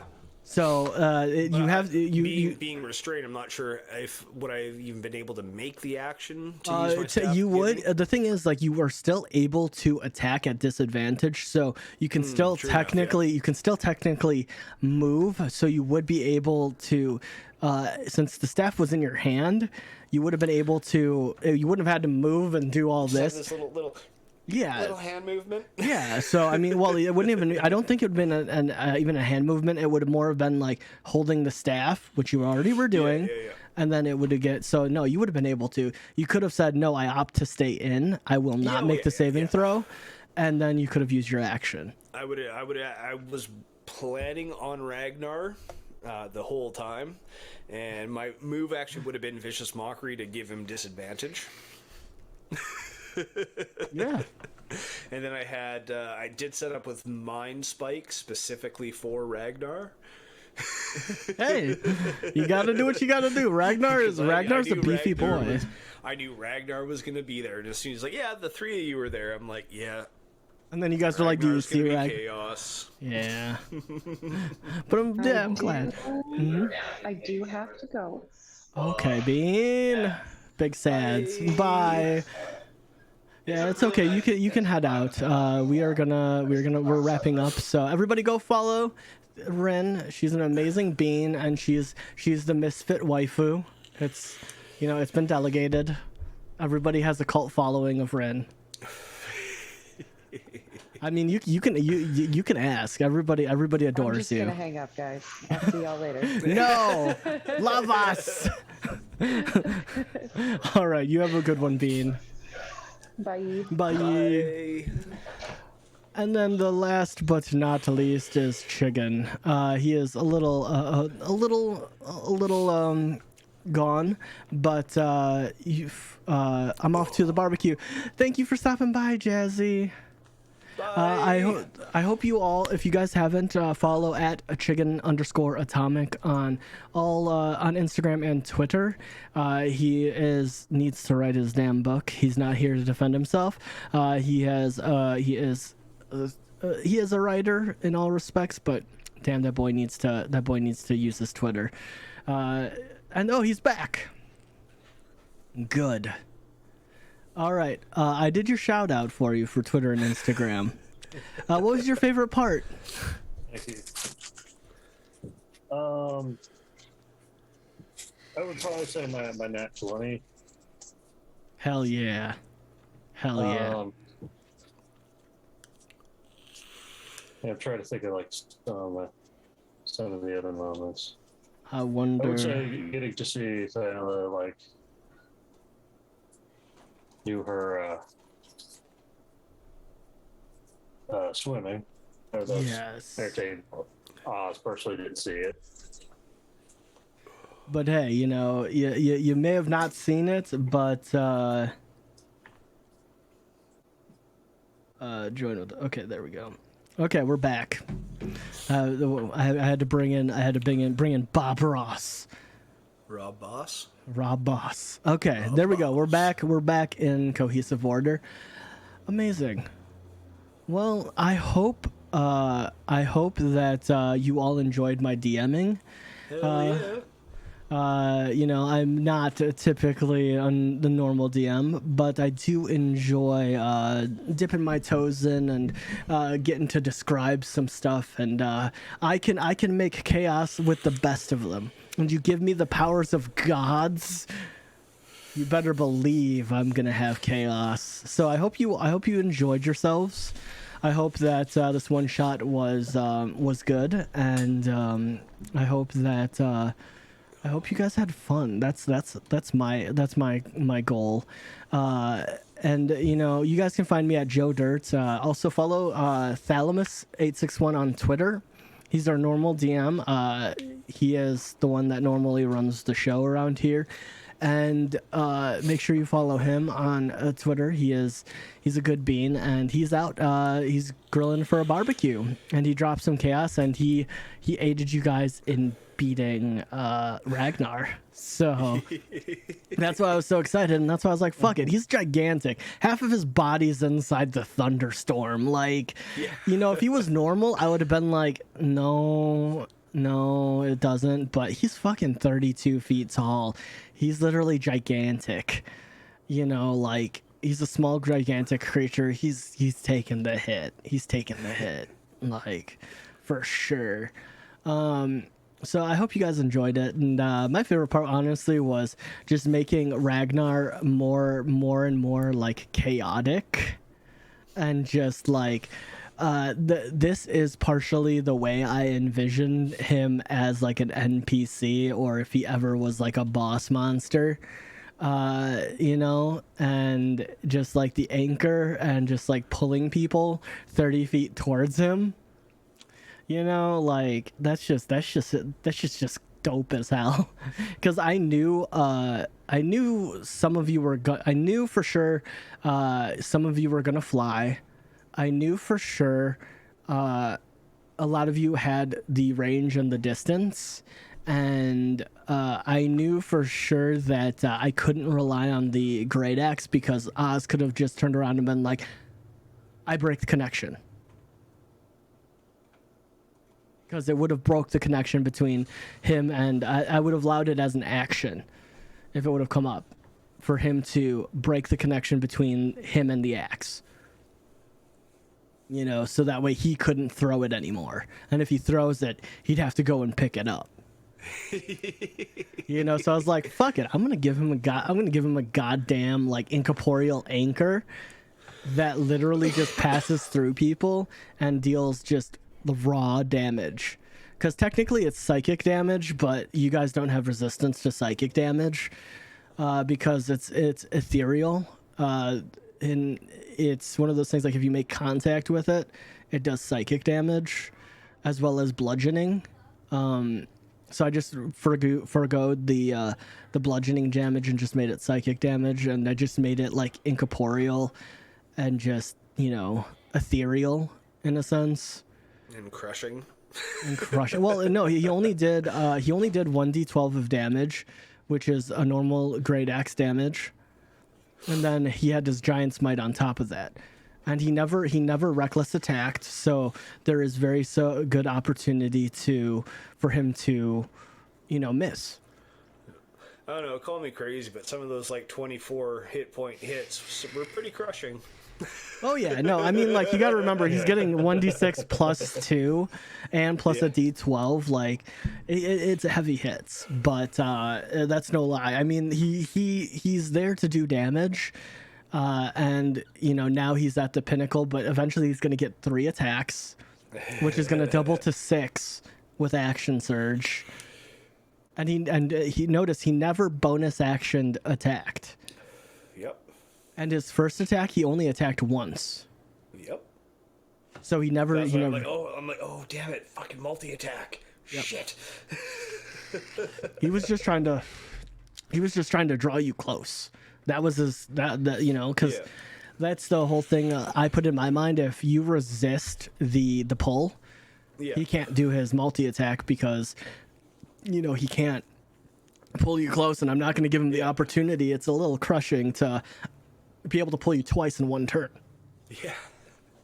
So it's kind of a thing like I did with I took from Lamus's book, like with Green Flame Blade, and let him, if he hits you, he would be able to do the attack, and then he would be able to grapple you towards him. And if he doesn't hit you, he can pull back the axe and then swing again, but he can't grapple you. So he only gets one opportunity per turn, and he can't do it like like key points. Just keep on trying. He can only do it once. And I made it into a 60-foot range around him, much like the throwing the axe. Yeah. So I tried to make it as normal and fair as I possibly could. But still, he's devastating. Absolutely devastating. But I'm just happy you guys killed him, because I mean I had to give him an opportunity, to fight, because I want a chance at a feat too. You know what I mean? It's only fair, and I mean it's better that it happened this way, because a 1v1 fight he would have probably most certainly won.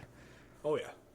You know what I mean? And the odds were stacked against him, because if he would have got to the 1v1 fight, the Galactus hates his fucking guts, so he would have not gotten a long rest. So do you guys whoever would have 1v1'd him would have gotten a long rest. Oh, But nice. he wouldn't have got Ragnar wouldn't have gotten a long rest.